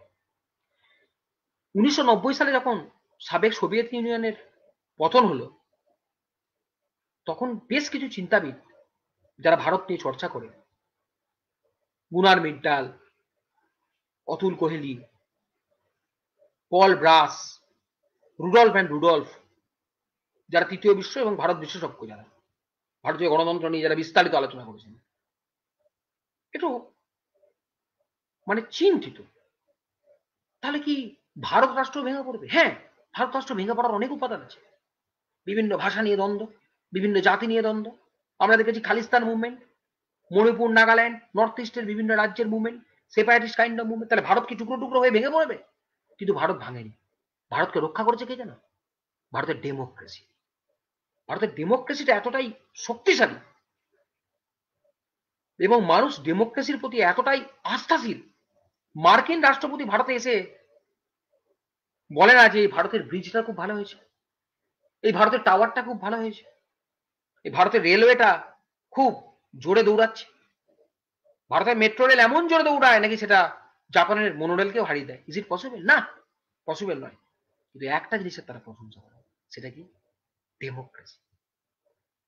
সেই ডেমোক্রেসির গুণগান করার জন্য রজনী কোঠারির মতো চিন্তাবিদ, বিখ্যাত চিন্তাবিদ, তিনি একটা বই লিখে ফেললেন, the success of India's democracy. প্রচুর প্রবন্ধে, একাধিক গবেষণামূলক প্রবন্ধে তিনি দেখালেন ভারত রাষ্ট্র কেন ভেঙে পড়েনি, বা পোস্ট কলোনিয়াল অ্যাচিভমেন্টের মধ্যে সব থেকে বড় অ্যাচিভমেন্ট হচ্ছে ডেমোক্রেসি। অদ্ভুত ভাবে সেই রজনী কোঠারি, যিনি বই লিখলেন the success of India's democracy, তিনি জাতীয় জরুরি অবস্থার পরে, ইন্দিরা গান্ধী জাতীয় জরুরি অবস্থা জারির পরে ডেমোক্রেসি নিয়ে একটু চিন্তাবিদ মানে চিন্তা পোষণ করলেন। ডেমোক্রেসি অ্যান্ড ডিসকন্টেন্ট, এরকম বইয়ের নাম আস্তে আস্তে বেরোতে থাকলো। বা ওই বইয়ের নামটা আমি ভুলে যাচ্ছি এই মুহূর্তে, যে তোমার ওই রজনী কোঠারির একটা বিখ্যাত বই, যে সাকসেস অফ ইন্ডিয়াস ডেমোক্রেসি লেখার পরে তিনি যে বইটা লিখেছিলেন, সেখানে তিনি বলতে চাইলেন যে ভারতবর্ষের গণতন্ত্র কি তাহলে সত্যিই আস্তে আস্তে দুর্বল হতে চলেছে? না, এই সময় কিন্তু ভারতবর্ষের গণতন্ত্রকে রক্ষা করার কাজে সব থেকে বেশি ভূমিকা নিয়েছিল সিভিল সোসাইটি বা সিভিল সোসাইটি অর্গানাইজেশন। সংবাদপত্রের স্বাধীনতা, মুদ্রাযন্ত্রের স্বাধীনতা, মানুষের বলার স্বাধীনতা, মানুষের লেখার স্বাধীনতা, প্রিন্ট মিডিয়ার স্বাধীনতা, যে যে স্বাধীনতাগুলোকে খর্ব করা হয়েছিল, সেই সেই স্বাধীনতার কে পুনরুদ্ধার করার জন্য মানুষ রাস্তায় নেমেছিল, স্বতঃস্ফূর্তভাবে রাস্তায় নেমেছিল। অনেকে অ্যারেস্ট হয়েছিল ওই সময়, কাশিরাম থেকে শুরু করে, জয়প্রকাশ নারায়ণ থেকে শুরু করে, তারপরে তোমার ধরতে পারো যে সকল চিন্তাবিদ মানে রাজনীতিবিদরা, তারা একটা সমাজকর্মী হিসেবেই তারা কিন্তু রাস্তায় নেমেছে গণতন্ত্রকে পুনরুদ্ধার করার জন্য। এবং হ্যাঁ, গণতন্ত্র পুনরুদ্ধার হয়েছে। আজকের দিনে ভারতে যদি আমরা দাঁড়িয়ে দেখতে পাই যে বিভিন্ন ক্ষেত্রে কিন্তু সিভিল সোসাইটি কিন্তু রোল প্লে করছে। তোমরা আন্না হাজারের নাম শুনেছ? অবশ্যই শুনেছ। করাপশনের এগেনস্টে তিনি একটা মোর্চা বার করে দিলেন। বিশাল একটা জনমানস, মধ্যজীবী, মধ্যবিত্ত, বুদ্ধিজীবী, শিক্ষিত মানুষজন তার পাশে দাঁড়ালেন। সেখানেই একজন নেতার উত্থান হলো আন্না হাজারের আন্দোলন থেকে, যিনি এখন দিল্লির মুখ্যমন্ত্রী, তার নাম হচ্ছে অরবিন্দ কেজরিওয়াল। তাহলে অরবিন্দ কেজরিওয়ালের উত্থান একটা বলতে পারো সুস্পষ্ট সিভিল সোসাইটি মুভমেন্ট থেকে, যে মুভমেন্ট কিন্তু anti corruption movement, led by Anna Hazare and তোমার Arvind Kejriwal and others. But সেই মুভমেন্টটা কিন্তু আস্তে আস্তে আস্তে আস্তে আস্তে কিন্তু উঠে গেল, কারণ পরবর্তীকালে সরকারের পরিবর্তন হলো, কংগ্রেস থেকে বিজেপি গভর্নমেন্ট এলো, এবং বিভিন্ন ক্ষেত্রে তারা লোকপাল এবং লোকায়ুক্ত আইন নিয়ে তারা ভাবতে শুরু করলো, এবং অ্যান্টি করাপশন যে মুভমেন্টটা বা যে দুর্নীতির বিরুদ্ধে যে আন্দোলন, সেগুলো আস্তে আস্তে আস্তে আস্তে আস্তে আস্তে থামতে শুরু করলো। আমরা আরো বিভিন্ন সার্টেন ইস্যুতেও কিন্তু শুধুমাত্র সিভিল সোসাইটি যে উত্থান, সেগুলো কিন্তু নিউ সোশ্যাল মুভমেন্টসকে কেন্দ্র করে হচ্ছে না, খুব সার্টেন ইস্যুতেও কিন্তু সিভিল সোসাইটি মানুষ একত্রিত হয়ে যাচ্ছে। আমি আরেকটা বড় ঘটনা বলছি, দিল্লির নির্ভয়া। দিল্লির নির্ভয়া কাণ্ডের পরে আমরা কি দেখেছি? দিল্লির মতো একটা ক্যাপিটাল প্রায় অচল, যন্তর মন্তরের সামনে, ইন্ডিয়া গেটের সামনে লক্ষ লক্ষ মানুষের ভিড়। বাধ্য হয়ে সরকার পস্কো আইনকে আরো কঠোর করলো। তাহলে সরকার আইন তৈরি করছে কোন রাজনৈতিক দলের প্রেসারে, কোন প্রেসার গ্রুপের প্রেসারে না, বিশুদ্ধ নন পলিটিক্যাল সংগঠন, হঠাৎ করে অরিজিন শিক্ষিত বুদ্ধিজীবী মধ্যবিত্ত শ্রেণী মানুষ যারা ঘটনার দ্বারা প্রভাবিত হচ্ছে, তাদের উত্থান এই সকল মানে সিভিল সোসাইটির ক্ষেত্রটাকে আরো বাড়িয়ে দিচ্ছে। এবং আজকের দিনে বলতে পারো যে সরকারের যে দমনমূলক আচরণ বা সরকারের যে অ্যাগ্রেসিভ রোল বা সরকারের যে ভায়োলেন্ট রোল, সেটা কিন্তু অনেকটা বেশি কিন্তু মানে অনেকটা বেশি কিন্তু নিয়ন্ত্রিত সিভিল সোসাইটির উত্থানের সঙ্গে। তাই ওভারঅল আমি আলোচনাটাকে যদি খুব মানে সংক্ষেপে করি একটা দু লাইনে, সেটা হচ্ছে পরিবার এবং রাষ্ট্রের মধ্যবর্তী স্তরের একটা অরাজনৈতিক, পুরোপুরি অরাজনৈতিক বলা যাবে না এক্ষেত্রে, কারণ গ্রামসির সিভিল সোসাইটির চিন্তা ভাবনাটা কিন্তু আলাদা। সিভিল সোসাইটির ডেভেলপমেন্টের পেছনে গ্রামসির চিন্তা, সেটা কিন্তু অনেকটা পলিটিক্যাল চিন্তা ভাবনা চলে আসছে। তাই পলিটিক্যাল চিন্তা ভাবনা হলেই যে সেটা খারাপ বা সেটাকে সিভিল সোসাইটির মধ্যে ফেলা যাবে না, ব্যাপারটা এরকম নয়। তাহলে একটা মধ্যবর্তী ক্ষেত্র, যে ক্ষেত্রটা কিন্তু ওই ভলেন্টারি রাইট টু এন্ট্রি এক্সিটকে সিকিউর করে, সরকারের মতো বাধ্যতামূলক প্রতিষ্ঠান নয়, স্বাধীনতার ক্ষেত্রকে বাড়ায়, সাম্যের ক্ষেত্রকে বাড়ায়, এবং মানুষের তোমার রেসিপ্রোসিয়াল যে একটা জগৎ, সেটাকেও কিন্তু বাড়ায়। আজকের দিন আমরা সোশ্যাল ক্যাপিটালের কথা বলি, এই সোশ্যাল ক্যাপিটালের যে যুগে এখানে সোশ্যাল ক্যাপিটালের যে আলোচনা, সেখানেও দেখতে পাবে যে যারা করেছেন সোশ্যাল ক্যাপিটালের আলোচনা, সেখানেও কিন্তু যেমন ধরো জ্যাকবস বা পিয়েরি বর্দিউ, কোলম্যান, এই তাত্ত্বিকরা, যে ওয়ার্ল্ড ব্যাংকের যে রিপোর্ট, তাতেও কিন্তু সোশ্যাল ক্যাপিটালের কথাটা আসছে। তাই বর্তমান দিনে সিভিল সোসাইটি একটা ডিসকোর্সের স্থান নিয়েছে, যে ডিসকোর্সটা রাষ্ট্র থেকে কিছুটা দূরে অবস্থান করে। হ্যাঁ, এটা ঠিক যে পুঁজিবাদী রাষ্ট্রকে সে রক্ষা করছে কিছু কিছু ক্ষেত্রে, আবার কিছু কিছু ক্ষেত্রে রাষ্ট্রের স্বৈরাচারিতা মূলক যে মানসিকতা সেটিকেও দমন করার চেষ্টা করছে। তো আমার আলোচনা যেটা সেটা আমি 4টে ভাগে করলাম এখানে। একটা হচ্ছে থিওরিটিক্যাল ডেভেলপমেন্ট, একটা হচ্ছে রিসেন্ট রিনিউয়ালের কিছু কারণ, আর ইন্ডিয়ান কনটেক্সটে যে প্রি সিভিল সোসাইটি মানে প্রি ইন্ডিপেন্ডেন্স পিরিয়ডে যে আর্য সমাজ, ব্রহ্ম সমাজ, সেখানে সিভিল সোসাইটির কনসেপ্টগুলো আস্তে আস্তে আসছে, এবং পরবর্তীকালে পোস্ট ইন্ডিপেন্ডেন্স পিরিয়ডে। আপাতত এটুকুই। আমরা খুব চমৎকার একটা আলোচনা শুনলাম। আমরা শুনলাম ডক্টর মিশ্র একদম শুরু থেকে কিভাবে সিভিল সোসাইটি, তার থিওরিটিক্যাল ওরিয়েন্টেশন, জন লক যার কাছে প্রায় সিভিল সোসাইটি পলিটিক্যাল সোসাইটি একই রকম ছিল, সেই জন লকের সিভিল সোসাইটির যে শুধু যেটুকু পাওয়া যায় যে ওপেন টু অল, সেকুলার হবে বা তার চয়েস থাকবে, সে জয়েন করতে পারে, রিজেক্ট করতে পারে, সেখান থেকে খুব স্পেসিফিকলি হেগেল কিভাবে ডিস্টিংগুইশ করছেন যে স্টেট এবং ফ্যামিলির মধ্যে একটা মধ্যবর্তী জায়গা, সেটা আবার পরবর্তীতে যখন ওই স্কটিশ এনলাইটেনমেন্ট থিওরিস্টদের হাতে এসে পড়ছে, হাচিনসন, ফার্গুসন, স্মিথ, এরা আবার দেখাচ্ছেন যে কিভাবে একটা ইকোনমিক স্টেট, সেইটা ঠিক স্টেটে বা ফ্যামিলির বাইরে একটা ইকোনমিক স্পেসে সেটা ফ্লারিশ করছে। তারপর ওখান থেকে আবার আমরা পাচ্ছি যে মার্কসিয়ান একটা অ্যাপ্রোচে স্যার অ্যাপ্রোচ করলেন, যেখান থেকে মার্কস একটা ভালো চোখে দেখছেন, নেগেটিভ অর্থেই ব্যবহার দেখছেন যে লেজিটিমাইজ করার একটা জায়গা, সেখান থেকে গ্রামসি খুব সুন্দরভাবে পিক আপ করছেন আইডিয়াটা। সেখান থেকে তিনি বলছেন যে আহ, কিভাবে পরিকাঠামো এই ব্যাপারটাকে ডেভেলপ করে, এবং তার কনটেক্সটে অ্যালেক্সিস টকভিলে ডেমোক্রেসি ইন আমেরিকা দিয়ে স্যার দেখালেন, বললেন যে কিভাবে সেটা ওখানে, যেখানে ডেমোক্রেসি এবং তার মাঝখানে একটা চমৎকার আলোচনা ছিল ডেমোক্রেসি এবং সিভিল সোসাইটি কিভাবে একে অপরকে কমপ্লিমেন্ট করে, সেই আলোচনাটাও আমাদের সমৃদ্ধ করেছে। আমরা যারা কল্যাণী কবিরাজের বইটার কথা স্যার বলেছেন, যেভাবে আমরা জানি সিভিল সোসাইটি ক্যান পসিবিলিটিস, আমাদের কাছে রেফারেন্স নেই।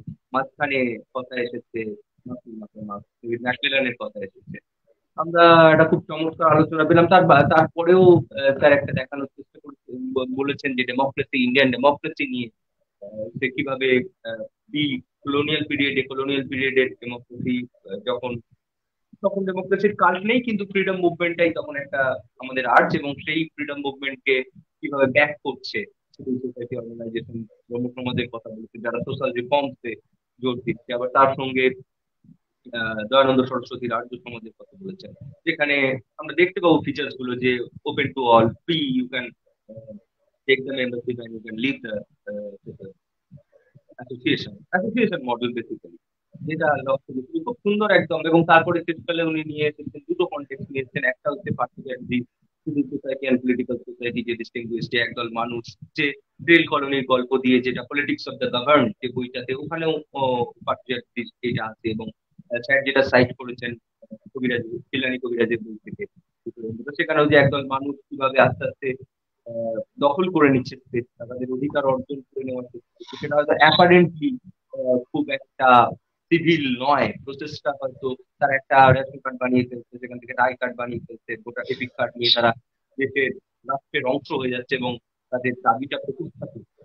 এই সমস্ত জায়গাগুলো আবার তার সঙ্গে কোঠারির যে ভাবনা, ডেমোক্রেসি, রিথিঙ্কিং ডেমোক্রেসি, যখন আবার আফটার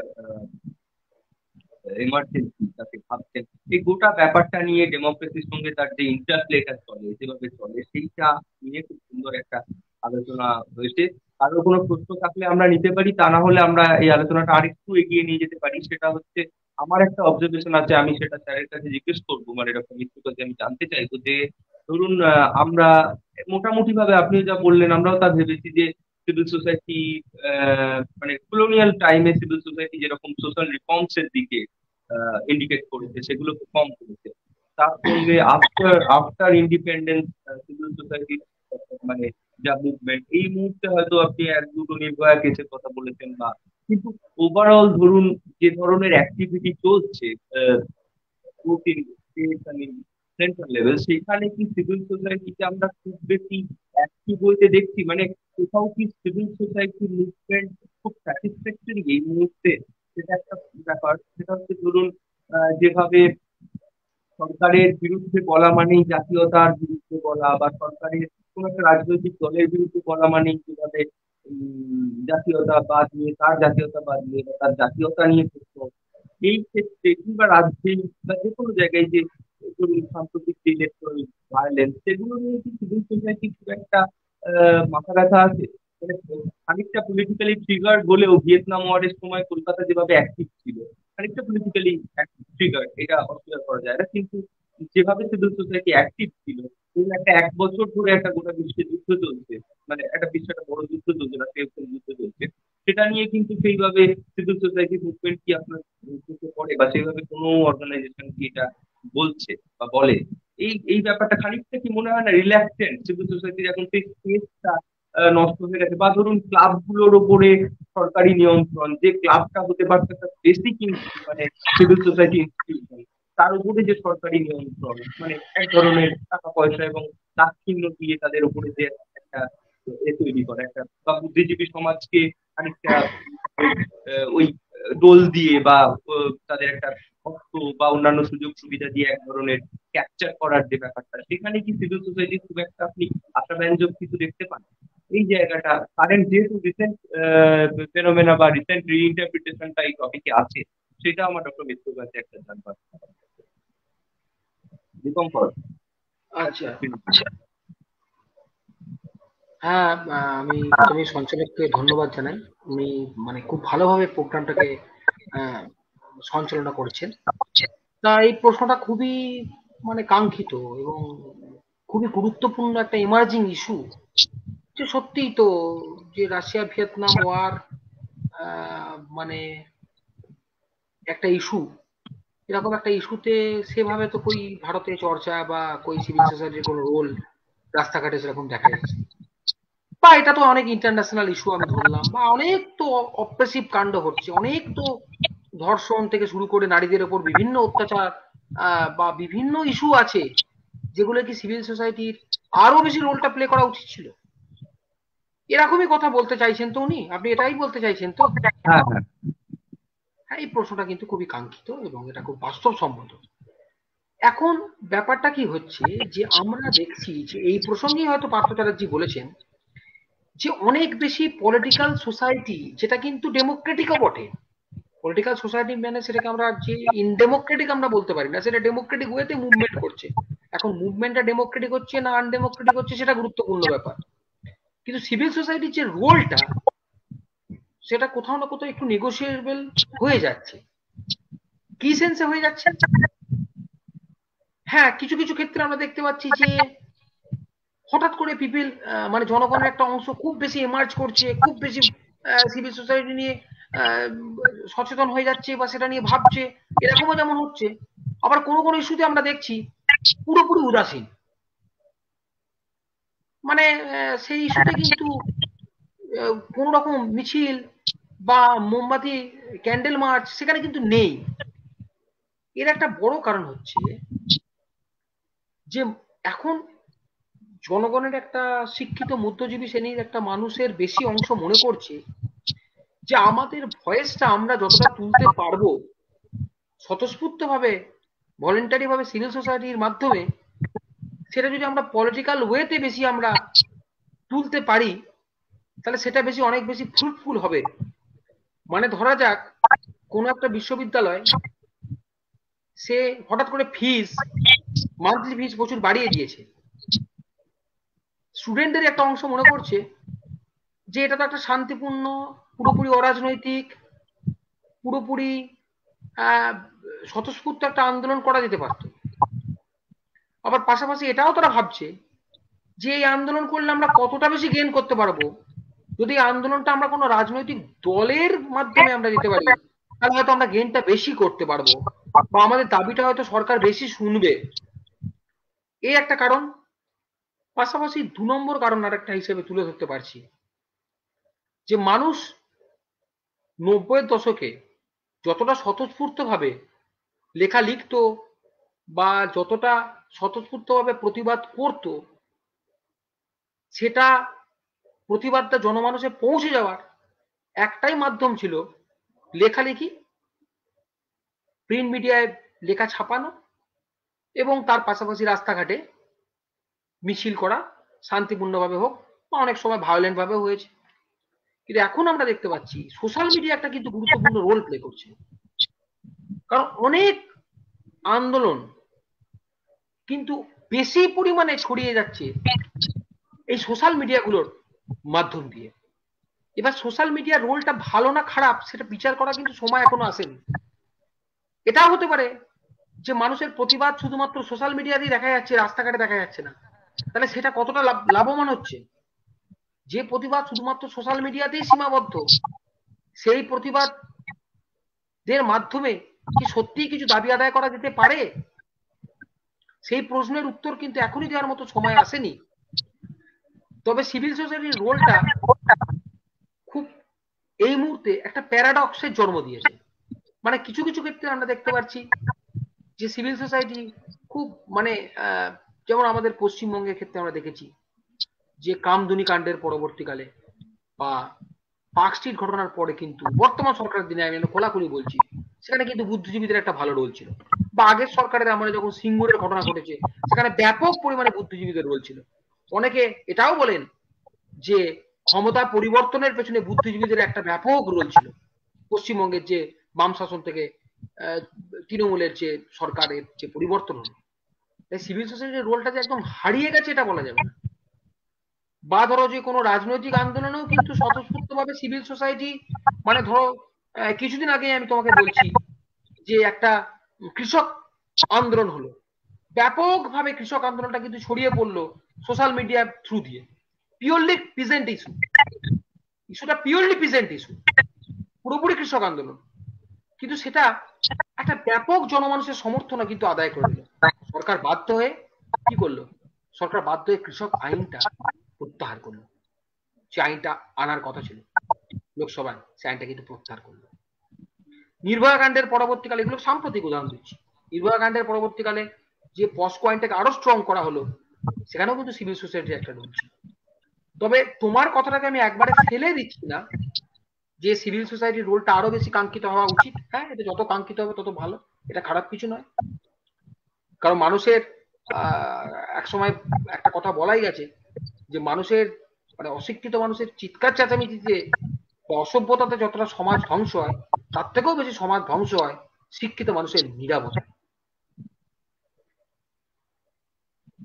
ওই জায়গাটাই বলছি যে মানে মানে আরেকটা ব্যাপার যেটা, যে আপনি যেটা একটা বললেন সুশীল সমাজ, মানে আমরা খানিকটা সুশীল সমাজের দিকে তাকিয়ে যেন বসে আছি, তারা যা করার করে দেবেন, কিন্তু কলেজ বিশ্ববিদ্যালয়ের অধ্যাপক কিংবা কিংবা যারা বিশ্ববিদ্যালয়ে পড়েন বা পড়ান বা হচ্ছে যারা কোন একটা চাকরি করেন, তাদের যেন কোনো দায় নেই, তারা নিজেকে সিভিল সোসাইটির অংশ বলে মনে করছে না। কতগুলো তারকা, তারা কয়েকজন তারকা, তারা সিভিল সমাজের অংশ, তারা যেন পুরোটা নির্ধারণ করে দেবেন, আমাদের তেমন কোনো দায় নেই, এইরকম একটা ব্যাপার। মানে ধরুন 1 বছরের বেশি একটা যুদ্ধ চলছে, এটা আমার জীবনে কোনো প্রভাব ফেলছে না, অতএব মানে এটা তো আমরা যারা কিছুমাত্র পড়াশোনা করেছি তারা জানি যে একটা পরমাণু শক্তিধর একটা বিশ্বে এই এই যুদ্ধটা যে কোনো মুহূর্তে মানে একদম প্যাটার্ন হতে পারে, ধ্বংসাত্মক হতে পারে। ফলে আমাদের কিন্তু এই চিন্তাটা, এই যারা আমাদের বন্ধুরা যে প্ল্যাটফর্মটা করেছে এখানেও নিয়মিত আপডেট দেয়, সেই সংখ্যার কথা বলে, কিন্তু সেটা তো খুবই একটা সাবজেক্টে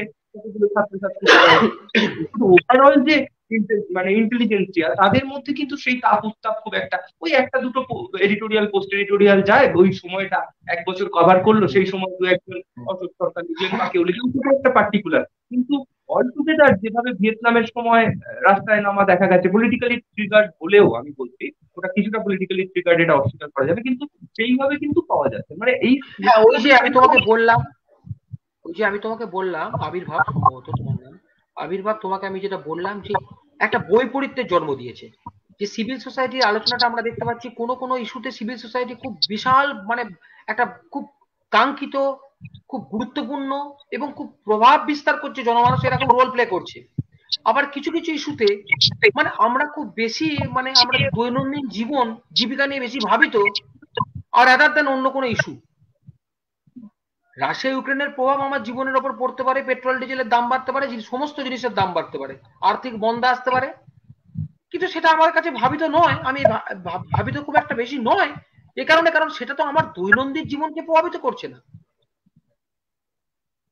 আমাদের জীবন জীবিকাকে প্রভাবিত করছে, এরকম কোনো বিষয় নিয়ে আমরা যতটা ভাবিত যেটা সরাসরি প্রভাব করছে, আর যেটা সরাসরি প্রভাব পড়ছে না সেটা নিয়ে আমরা ততটা ভাবিত না। কিন্তু সেটাও যে আমাদেরকে ভাবতে হতে পারে, বা শিক্ষিত সমাজের যে একটা দায়িত্ব।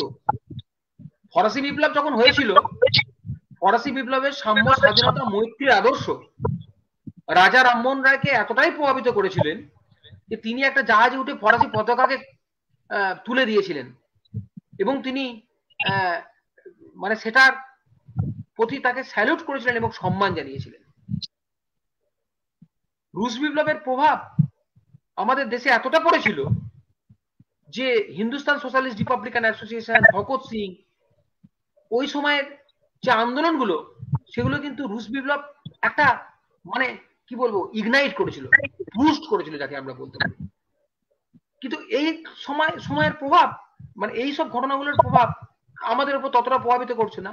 সেটা আমরা রাজনৈতিক নেতা নেত্রীদের কাছে ছেড়ে দিচ্ছি, শুধুমাত্র আলোচনা এবং ডিবেটে রেখে দিচ্ছি, যেটা পলিসি মেকারদের কাজ, এটা সাধারণ মানুষের কাজ নয়। পলিসি মেকাররা ঠিক করবে যে রাশিয়া ইউক্রেন ওয়ারে ইন্ডিয়ার রোল কি হবে। যদি ভুল হয়, যদি এফেক্ট করে আমাকে, যদি জিনিসের দাম বাড়ে, তখন আমি মুখ খুলব। ঠিকই বলেছো। তাহলে ওই পরিবার আর রাষ্ট্রের মাঝের অংশটা দেখুন খানিকটা হয়ে যাচ্ছে না। মানে আমি আমার পরিবারের ভিতরে সুখী, আমার স্টেটের সাবস্ক্রিপশন নিয়ে আমি ওকে, আমি স্টেটের সঙ্গে ওই নেগোসিয়েট করে নেবো, বাকিটা আমার ঠিকার দরকার নেই আর কি, এরকম একটা কি মনে হয়? এরকম ব্যাপারটা তো বটেই, কারণ সিভিল সোসাইটি ডেভেলপমেন্টে যদি আলোচনা করো, সেখানে এন জয়রাম, নীরা ছান্দকের বই যদি তুমি পড়ো, সেখানে প্রথমেই কিন্তু বলা হয় যে ইটস এ কমপ্লেক্স ডিসকোর্স।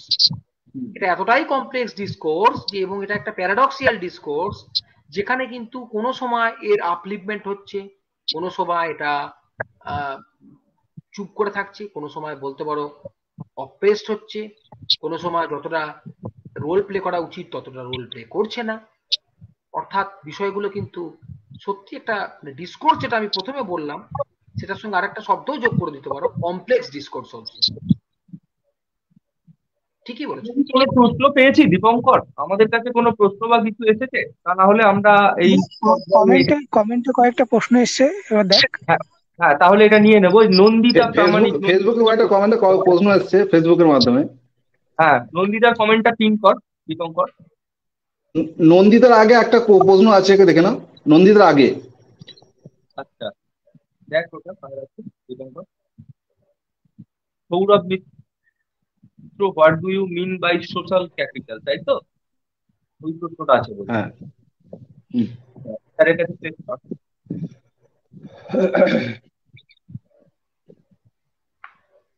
দেখো, সোশ্যাল ক্যাপিটাল বলতে বিষয়টা নিয়ে আমিও যে খুব বেশি পড়াশোনা করেছি এই ব্যাপারটা এরকম নয়।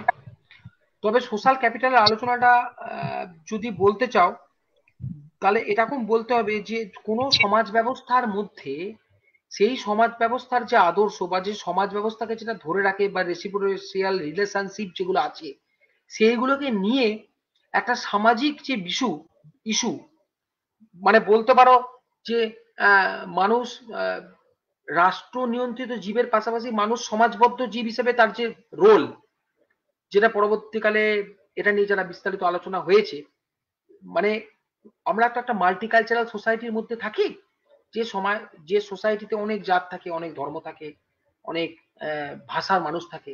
সেই মানুষগুলোর মধ্যে যে নিজস্ব সত্তা থাকে, আলাদা থাকে, একটা স্যালাড বল কনসেপ্ট থাকে। এই মাল্টিকালচারাল থিঙ্কিং এর সঙ্গে একটা গুরুত্বপূর্ণ থিঙ্কিং হচ্ছে সোশ্যাল ক্যাপিটাল সংক্রান্ত আলোচনা, যেটা তোমার ইউএনডিপির বোধহয় কোনো একটা রিপোর্টে সাম্প্রতিককালে এটা স্থান পেয়েছে, যেখানে বলা হচ্ছে যে সামাজিক পুঁজি, পুঁজি বলতে আমরা এতদিন কি বুঝতাম, ক্যাপিটাল মানে অর্থ আর কি, কিন্তু আমাদের সমাজেরও কিছু পুঁজি আছে, যে পুঁজিটা কিন্তু আর্থিক কোনো পুঁজি নয়, সেটা সামাজিক পুঁজি। সামাজিক পুঁজি মানে কি, মানে আমার যে সংস্কৃতি, দেখো সভ্যতা কিন্তু পরিবর্তনশীল, কিন্তু সংস্কৃতি কিন্তু খুব একটা তাড়াতাড়ি পাল্টায় না। একাইবার একটা কথা বলেছিল, আমরা যা, সেটা আমাদের সংস্কৃতি, আমরা যা ব্যবহার করি সেটা আমাদের সভ্যতা। আমাদেরকে ফার্স্ট কিন্তু সিভিলাইজেশনের সঙ্গে তোমার কালচারের পার্থক্য আছে। এই যে সংস্কৃতির যে দিকটা, আমাদের নিজস্ব সংস্কৃতির যে দিকটা, এই সংস্কৃতির দিকটা মধ্যে যে স্বকীয়তাগুলো আছে সেগুলোর একটা মিশ্রণকে আমরা বলতে পারি যে সামাজিক যে ভ্যালুজ যেগুলো সেগুলোকে মাল্টিকালচারাল থিঙ্কিং এর সঙ্গে এটা একটা সোশ্যাল ক্যাপিটাল সংক্রান্ত চিন্তা ভাবনা এটা তোমার আলোচনা হচ্ছে। ওই রিপোর্টটা একটু দেখে নিতে পারো, ইউএনডিপির যে রিপোর্ট, সেখানে সোশ্যাল ক্যাপিটাল সংক্রান্ত মাল্টিকালচারাল থিঙ্কিং এ একটা জায়গা আছে ওটা। ব্যাস এটুকুই বলতে চাই। আর কি প্রশ্ন আছে কারোর, কিছু বলো। নেক্সট প্রশ্ন নন্দিতার।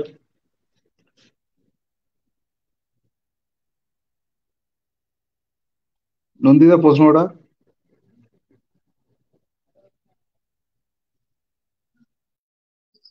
নন্দিতার প্রশ্নটা পিন কর ভাস্কর, এই দীপঙ্কর।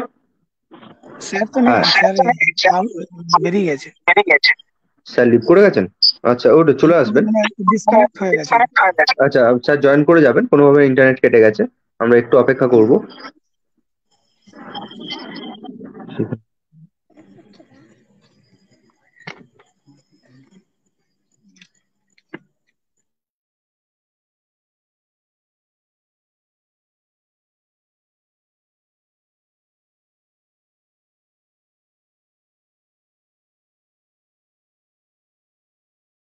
আমরা একটু অপেক্ষা করব, স্যার নিশ্চয়ই জয়েন করবেন।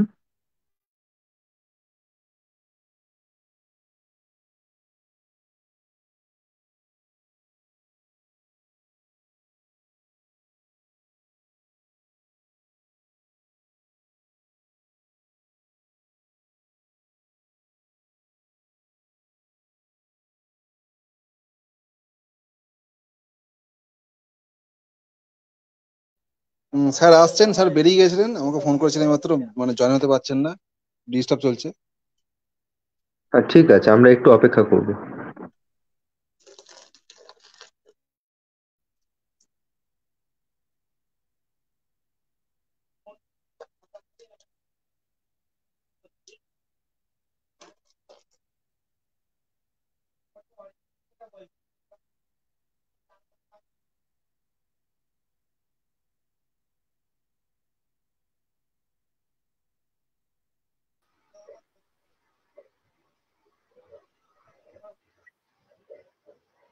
হ্যাঁ, আমাকে শোনা যাচ্ছে? হ্যাঁ শোনা যাচ্ছে, শোনা যাচ্ছে, দেখা আচ্ছা, যাচ্ছে। তোমরা ওই করি গুগল মিটে, এটা আমি ঠিক জানি না, হয়তো লিভ হয়ে গেল কোনো এক কারণে। হ্যাঁ ঠিক আছে, কোনোভাবে ব্যাক প্রেস হয়ে গেছে, কোনো ব্যাপার না। এইটা নন্দিতা প্রামাণিক, আমাদেরই ব্যাচমেট, ওর একটা প্রশ্ন আছে। হ্যাঁ, ও প্রশ্নটা করেছে, এটা আমি দেখতে পাচ্ছি। ও বলতে হ্যাঁ চাইছে যে ভারতবর্ষের সমাজ ব্যবস্থা যেখানে হায়ারার্কিক্যাল, হ্যাঁ ঠিক, এবং জাতপাত নির্ভর, যা পিউরিটি এবং পলিউশন এর মতো নীতিগুলির মধ্য দিয়ে ব্যক্তি মানুষ গড়ে ওঠে এবং যা মরাল কমিউনিটির অধীন।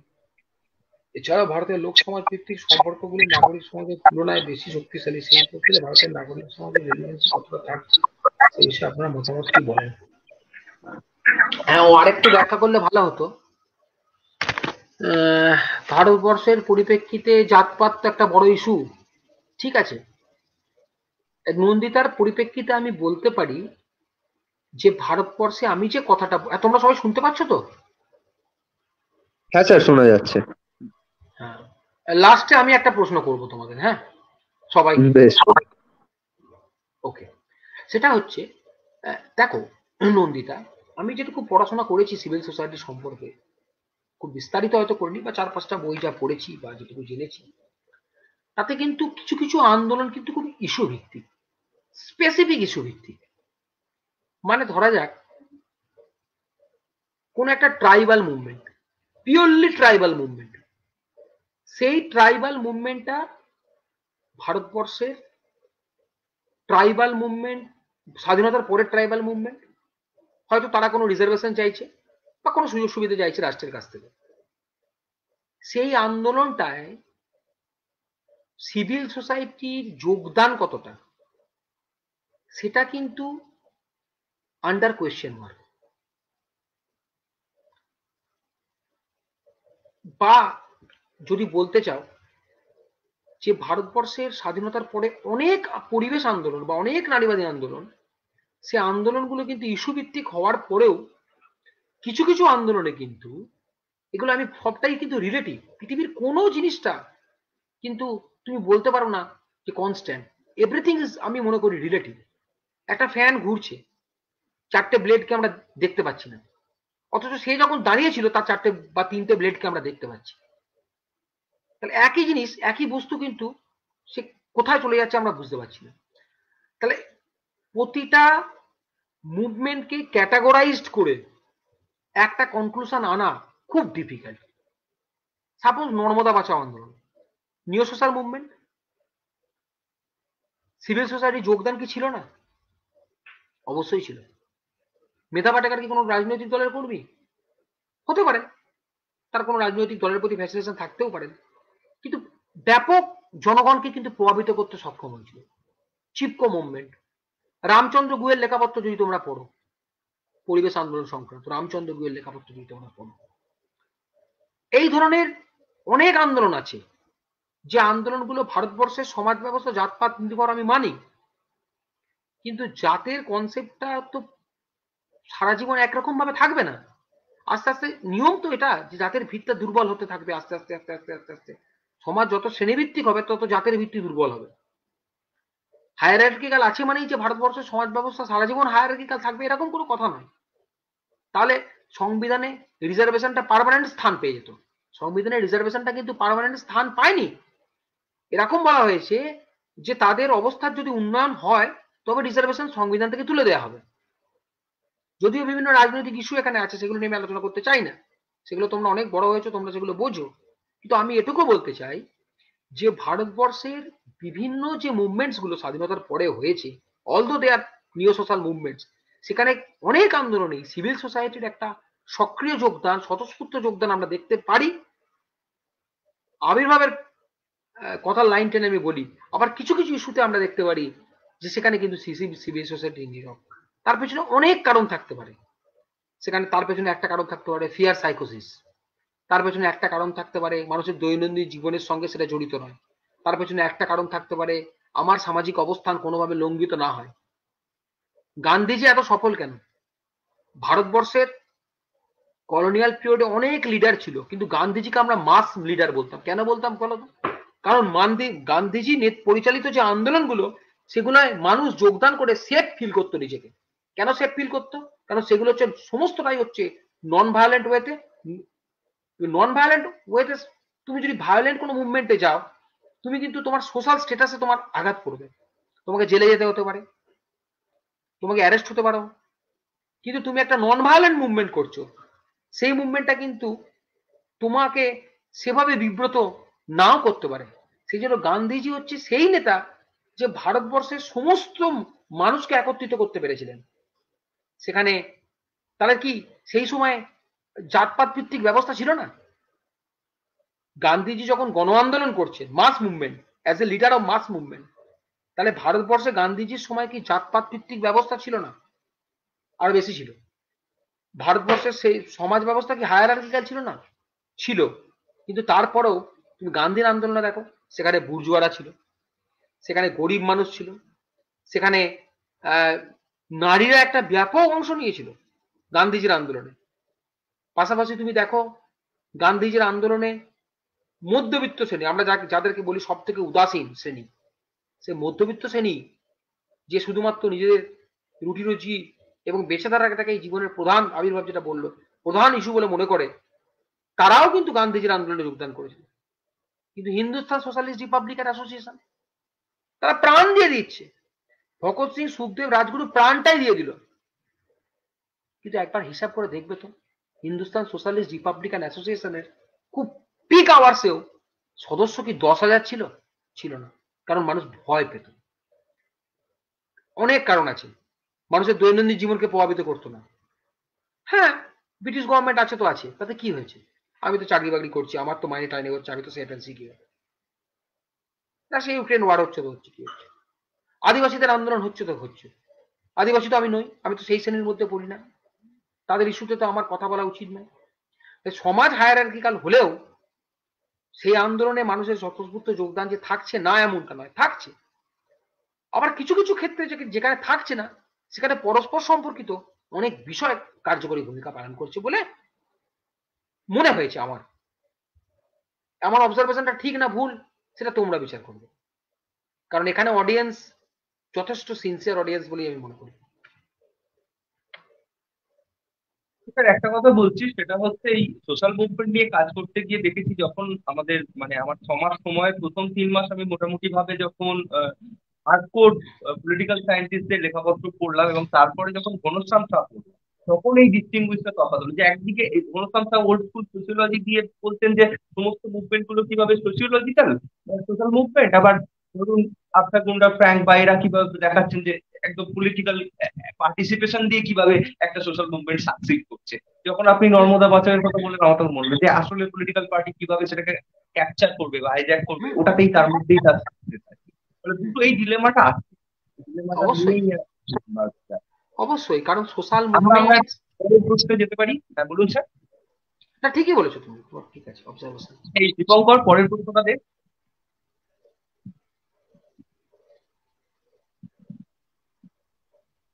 Really secular in nature, Ramakrishna mission বা মিশনারি চ্যারিটি সিভিল সোসাইটি হিসেবে আমরা ধরতে পারি কিনা, আর সত্যি civil society secular in nature কিনা। থিওরিটিক্যালি তো তাই, প্র্যাকটিক্যালি কি দেখো? না, হ্যাঁ কথাটা ঠিকই বলেছে যে হ্যাঁ কিছু কিছু সংগঠন আছে যেগুলোকে আমরা যেগুলো হচ্ছে রিলিজিয়াস অর্গানাইজেশন, সেগুলোকে আমরা সিভিল সোসাইটি বলতে পারি না। এখন সেটাকে ডিটারমাইন করবে কে? সেটাকে নির্ধারণ করার জন্য তো কোনো মানদণ্ড নেই যে যে মানদণ্ডের ভিত্তিতে আমরা বলতে পারি এটা সিভিল সোসাইটি অর্গানাইজেশন বা এটা সিভিল সোসাইটি অর্গানাইজেশন না। এখানে গ্রামসির কথাটা খুব গুরুত্বপূর্ণ। গ্রামসি কিন্তু রিলিজিয়াস অর্গানাইজেশন লাইক চার্চ তাকে কিন্তু সিভিল সোসাইটি অর্গানাইজেশন বলেই মন্তব্য করেছে। আর রামকৃষ্ণ মিশন বা অন্য যে চ্যারিটেবল অর্গানাইজেশন গুলো আছে বা অনেক সংগঠন, কিছু ধর্মীয় সংগঠন থাকতেই পারে, হ্যাঁ তারা তাদের হ্যাঁ সংগঠনটা হয়তো ধর্মীয় সংগঠন, কিন্তু সে যদি সমাজের বৃহত্তর ইস্যু নিয়ে ভাবে বা সরকারের কোনো দমনমূলক নীতির বিরুদ্ধে কথা বলে, সেখানে একটা ব্যাপক অংশের মানুষ যোগদান করে, তাহলে তাকে আমরা সিভিল সোসাইটি অর্গানাইজেশন না বলতে তো পারি না, আমার এটা মনে হয়। তার অ্যাক্টিভিটিটা যদি, তার অ্যাক্টিভিটি বা ডেলিভারি অফ সার্ভিসটা সেটা যদি কি মানে সেটা যদি কোনো রকম কাস্ট রিলিজিয়নকে না দেখে, তাহলে আমরা সেটাকে বলা যেতেই পারে, বলতে পারি। এবং থিওরিটিক্যালি ডিজাস্টারের পর যদি এটা রিলিফ নিয়ে যায়, ধরা যাক মিশন বা মঠ কোনো একটা ডিজাস্টারের পর রিলিফ নিয়ে যাচ্ছে, সেখানে তো সে রিলিজিয়ন কাজ দেখছে না, সেই হিসেবে সেটাকে আমরা এবং তুমি যদি গ্রামসির কথাটাকে দেখো, গ্রামসিকে তোমাকে তো একজন এমিনেন্ট সিভিল সোসাইটি যারা স্পেশালিস্ট তাদের কাছেও তো গ্রামসি যথেষ্ট রেকগনাইজড, এটা অস্বীকার করার কোনো উপায় নেই। সেখানে তো নিউ চার্চকে পুরোপুরি সিভিল সোসাইটি অর্গানাইজেশন বলে দিয়েছেন। এবার কোন ধর্মীয় প্রতিষ্ঠান ধর্মীয় ব্যানারে কাজ করার পরেও কিন্তু সে কিন্তু ধর্মনিরপেক্ষ কাজ করে থাকে। যেমন আমি খ্রিস্টান কলেজে পড়াই, খ্রিস্টান কলেজ আইনগতভাবে কিন্তু একটা মাইনরিটি ইনস্টিটিউশন। তাহলে খ্রিস্টান কলেজে কি কোনো হিন্দু বা কোনো মুসলিম টিচার বা স্টুডেন্ট নেই? অবশ্যই আছে, তারা গ্ল্যাডলি অ্যাকসেপ্টেবল থাকতেই পারে, কিন্তু তারা তাদের কোনো এড দেওয়া বা তাদের কোনো ফান্ড দেওয়ার ক্ষেত্রে রাষ্ট্র কোনো বৈষম্যমূলক আচরণ করবে না, এটা বলা হচ্ছে। তাদের রোলটা সিভিল সোসাইটি মূলক রোল বা ফিচার্স তাদের থাকতেই পারে। ধর্মীয় প্রতিষ্ঠানেও ধর্মনিরপেক্ষতামূলক কাজ করতে পারে বা তাকে সিভিল সোসাইটি মূলক প্রতিষ্ঠান বলা যেতে পারে। সেটা আবির্ভাব যেটা বললেন বা বললো সেটা তার অ্যাক্টিভিটিজের উপর অনেকটা ডিপেন্ড করবে প্র্যাকটিক্যালি, আর থিওরিটিক্যালি তো অনেকে বলে দিয়েছে। দীপঙ্কর পরের প্রশ্নটা নেব। কমার্শিয়াল সেকশন কিভাবে সিভিল সোসাইটি হিসেবে কাজ করছে? সমাজটি বলছে যে কমার্শিয়াল সেকশন কিভাবে সিভিল সোসাইটি, ওটা ওই হেগেলিয়ান পার্সপেক্টিভটা বা পারমিশন স্মিথের যে পার্সপেক্টিভটা বললেন ওটা একবার। না, কমার্শিয়াল সেকশন কিভাবে সিভিল সোসাইটি হিসেবে কাজ করছে এই কোশ্চেনটা আমি ঠিক বুঝতে পারলাম না। কমার্শিয়াল সেকশন মানে কাদের বোঝাচ্ছে? কমার্শিয়াল সোসাইটিকে বোঝাচ্ছে না কমার্শিয়াল কোনো লোকজন যারা ধরো বৃহৎ পুঁজিপতি তারা সিভিল সোসাইটি অর্গানাইজেশনের সদস্য, এরকম বলতে চাইছে? আপনি আপনার আলোচনাতে ওই যখন হেগেল যখন বললেন না স্টেট এন্ড ফ্যামিলির মাঝখানে একটা জায়গা, তারপরে ওই হাচিংটন স্মিথ ফার্গুসন যখন বললেন ওই হ্যাঁ জায়গাটায় হ্যাঁ একটা বলেছিলেন আর কি, যে ওই ওই হ্যাঁ আমি ব্যাপারটা বলতে চাইছি, আমি বলতে চাইছি ওই জায়গাটা যদি ওর সমষ্টির প্রশ্নটা যদি ওটা থাকে, তাহলে সেক্ষেত্রে আমার উত্তরটা হচ্ছে যে স্কটিশ এনলাইটেনমেন্টের যারা থিঙ্কার, তারা কিন্তু কমার্শিয়াল সোসাইটিটাকে সিভিল সোসাইটি হিসেবেই চিহ্নিত করেছেন, কারণ তারা মনে করছেন যেটা কমার্শিয়াল সেটা লিগাল, সেটা ইললিগাল নয়। হ্যাঁ। এটা তাদের থিঙ্কিং। এবার এটা কিন্তু ওই হেগেল থেকে ডিরাইভ করছে, কারণ হেগেল রাষ্ট্র আর পরিবারের মাঝখানে যে অংশটা দেখাচ্ছেন সেটা বেসিক্যালি একটা মার্কেট, যেটা সোসাইটির মাঝখানে আর কি, মানে স্টেট এবং ফ্যামিলির মাঝখানে তখন আর কি। হ্যাঁ, এবং কিন্তু এটা স্কটিশ এনলাইটেনমেন্টের যারা থিঙ্কার, তারা খুব স্পেসিফিক আইডেন্টিফাই করবে যে কমার্শিয়াল। কিন্তু আমার মানে ওটা মানে আমাকে একবার বলেছিলেন যে ওইটা উনি হেগেল আর কি ওই মার্কেটটা মাথায় রেখেই ইয়ে করছেন, যেটা তোমরা পরবর্তীতে এনলাইটেনমেন্টে। আর আরেকটা কথা আমি তোমাকে বলি যে বর্তমান দিনে কমার্শিয়াল যে মানে খুব বড় বৃহৎ পুঁজি যারা আর কি, তারা কিন্তু খুব সেফ সিকিউর থাকার চেষ্টা করে, মানে ইন দা সেন্স তারা কিন্তু কোনো মুভমেন্ট বলো বা কোনো তাদের কমেন্ট বলো, সাপোজ আমি ধরলাম মুকেশ আম্বানি বা ধরো রতন টাটা, এরা খুব মানে মানে পলিটিক্যাল বিষয় নিয়ে তারা খুব মতামত দেওয়া বা সমাজ নিয়ে কোনো একটা সোশ্যাল রিফর্ম নিয়ে তারা কিছু একটা মতামত দেওয়া, ও যদি কমার্শিয়াল সেকশনটা নিয়ে আমার একটু মানে ডাউটফুল কাদেরকে বোঝাচ্ছে প্রশ্নটা, আমি এটা ধরতে পারিনি খুব একটা।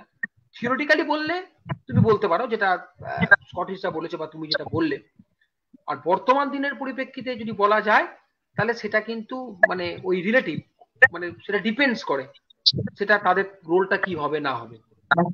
এখনো যেটা মনে হয় মানে এটা নিয়ে ঘাটাঘাটি করতে গিয়ে, যে ধরুন চেম্বার অফ কমার্সের সঙ্গে নিউজ পেপার গুলোর যে রিলেশন হয়, খবর কোনটা যাবে কোনটা যাবে না, স্টেটের সঙ্গে ক্যাপিটালের রিলেশনটাকে যেভাবে ওরা এখনো পর্যন্ত ম্যানিপুলেট করে, বিভিন্ন সময় বিভিন্ন এডিশনে খবরের তারতম্য হয়, শুধুমাত্র চেম্বার অফ কমার্স, ওদিকে সাধারণ চেম্বার অফ কমার্স কি বললো না বললো, তার সঙ্গে মানে পুঁজির সঙ্গে এর যে সম্পর্কটা, সেটা কিন্তু এখনো নিয়ন্ত্রণ করে, ফলে ইন ওয়ে সেটাও তো সিভিল সোসাইটির একটা মতোই ব্যাপার। চেম্বার অফ কমার্সের পার্টিসিপেশনটা তো ম্যান্ডেটরি নয়, আর মানে হ্যাঁ আরেকটা ব্যাপার হচ্ছে, ঠিক আছে পরের প্রশ্ন কারোর যদি থাকে। আরেকটা ছিল, হ্যাঁ ওটাই বলতে চাইছি। আচ্ছা, সমাজটি জানিয়েছে যে হ্যাঁ আমরা যেটা নিয়ে কথা বললাম ওটা নিয়েই কথা বলতে চেয়েছি। আচ্ছা আচ্ছা ঠিক আছে, কারণ ওটা আপনি আপনার আলোচনায় একবার বলেছিলেন, আমি ডিটেল নোট নিয়েছি, তার ফলে আমার পক্ষে বলা সুবিধা হচ্ছে আর কি।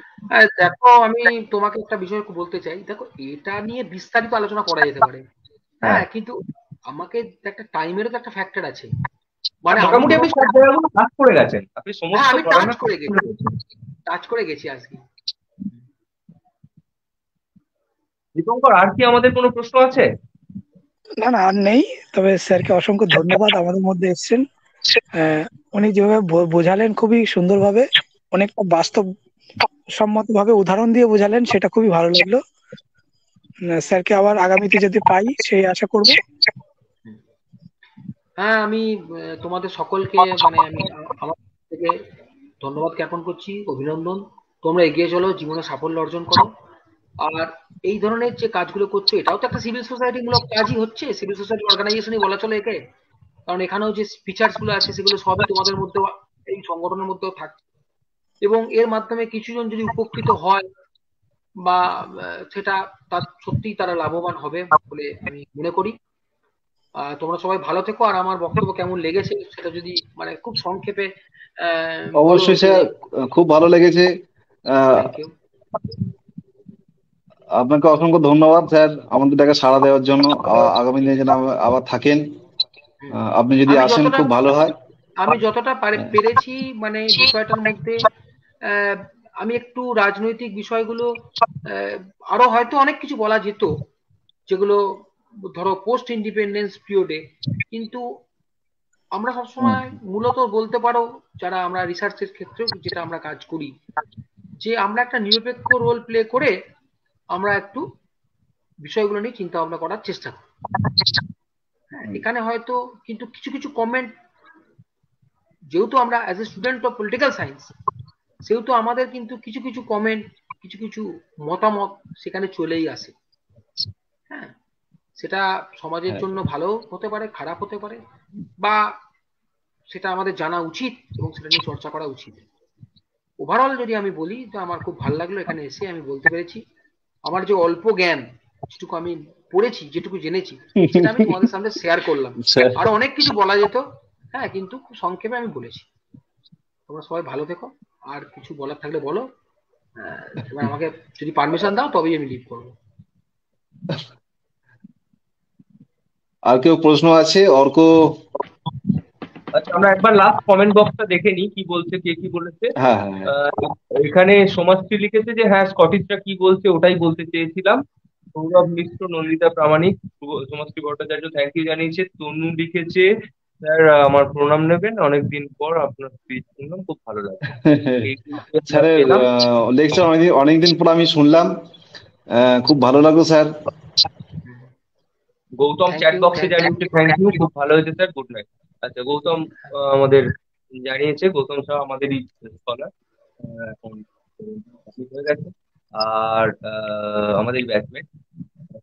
আমরা এই পর্যায়ে মোটামুটি শেষের দিকে চলে এসেছি। এই মুহূর্তে আর কোনো প্রশ্ন নেই। আমরা স্যারকে ধন্যবাদ জানাচ্ছি আমাদের সঙ্গে থাকার জন্য। খুব সুন্দর আলোচনা হয়েছে, সমস্ত স্বল্প সময়ের মধ্যে সমস্ত ঘটনাটা আমরা যারা খিল্লানি কবিরাজ বা এই যারা দেখবার চেষ্টা করেছি।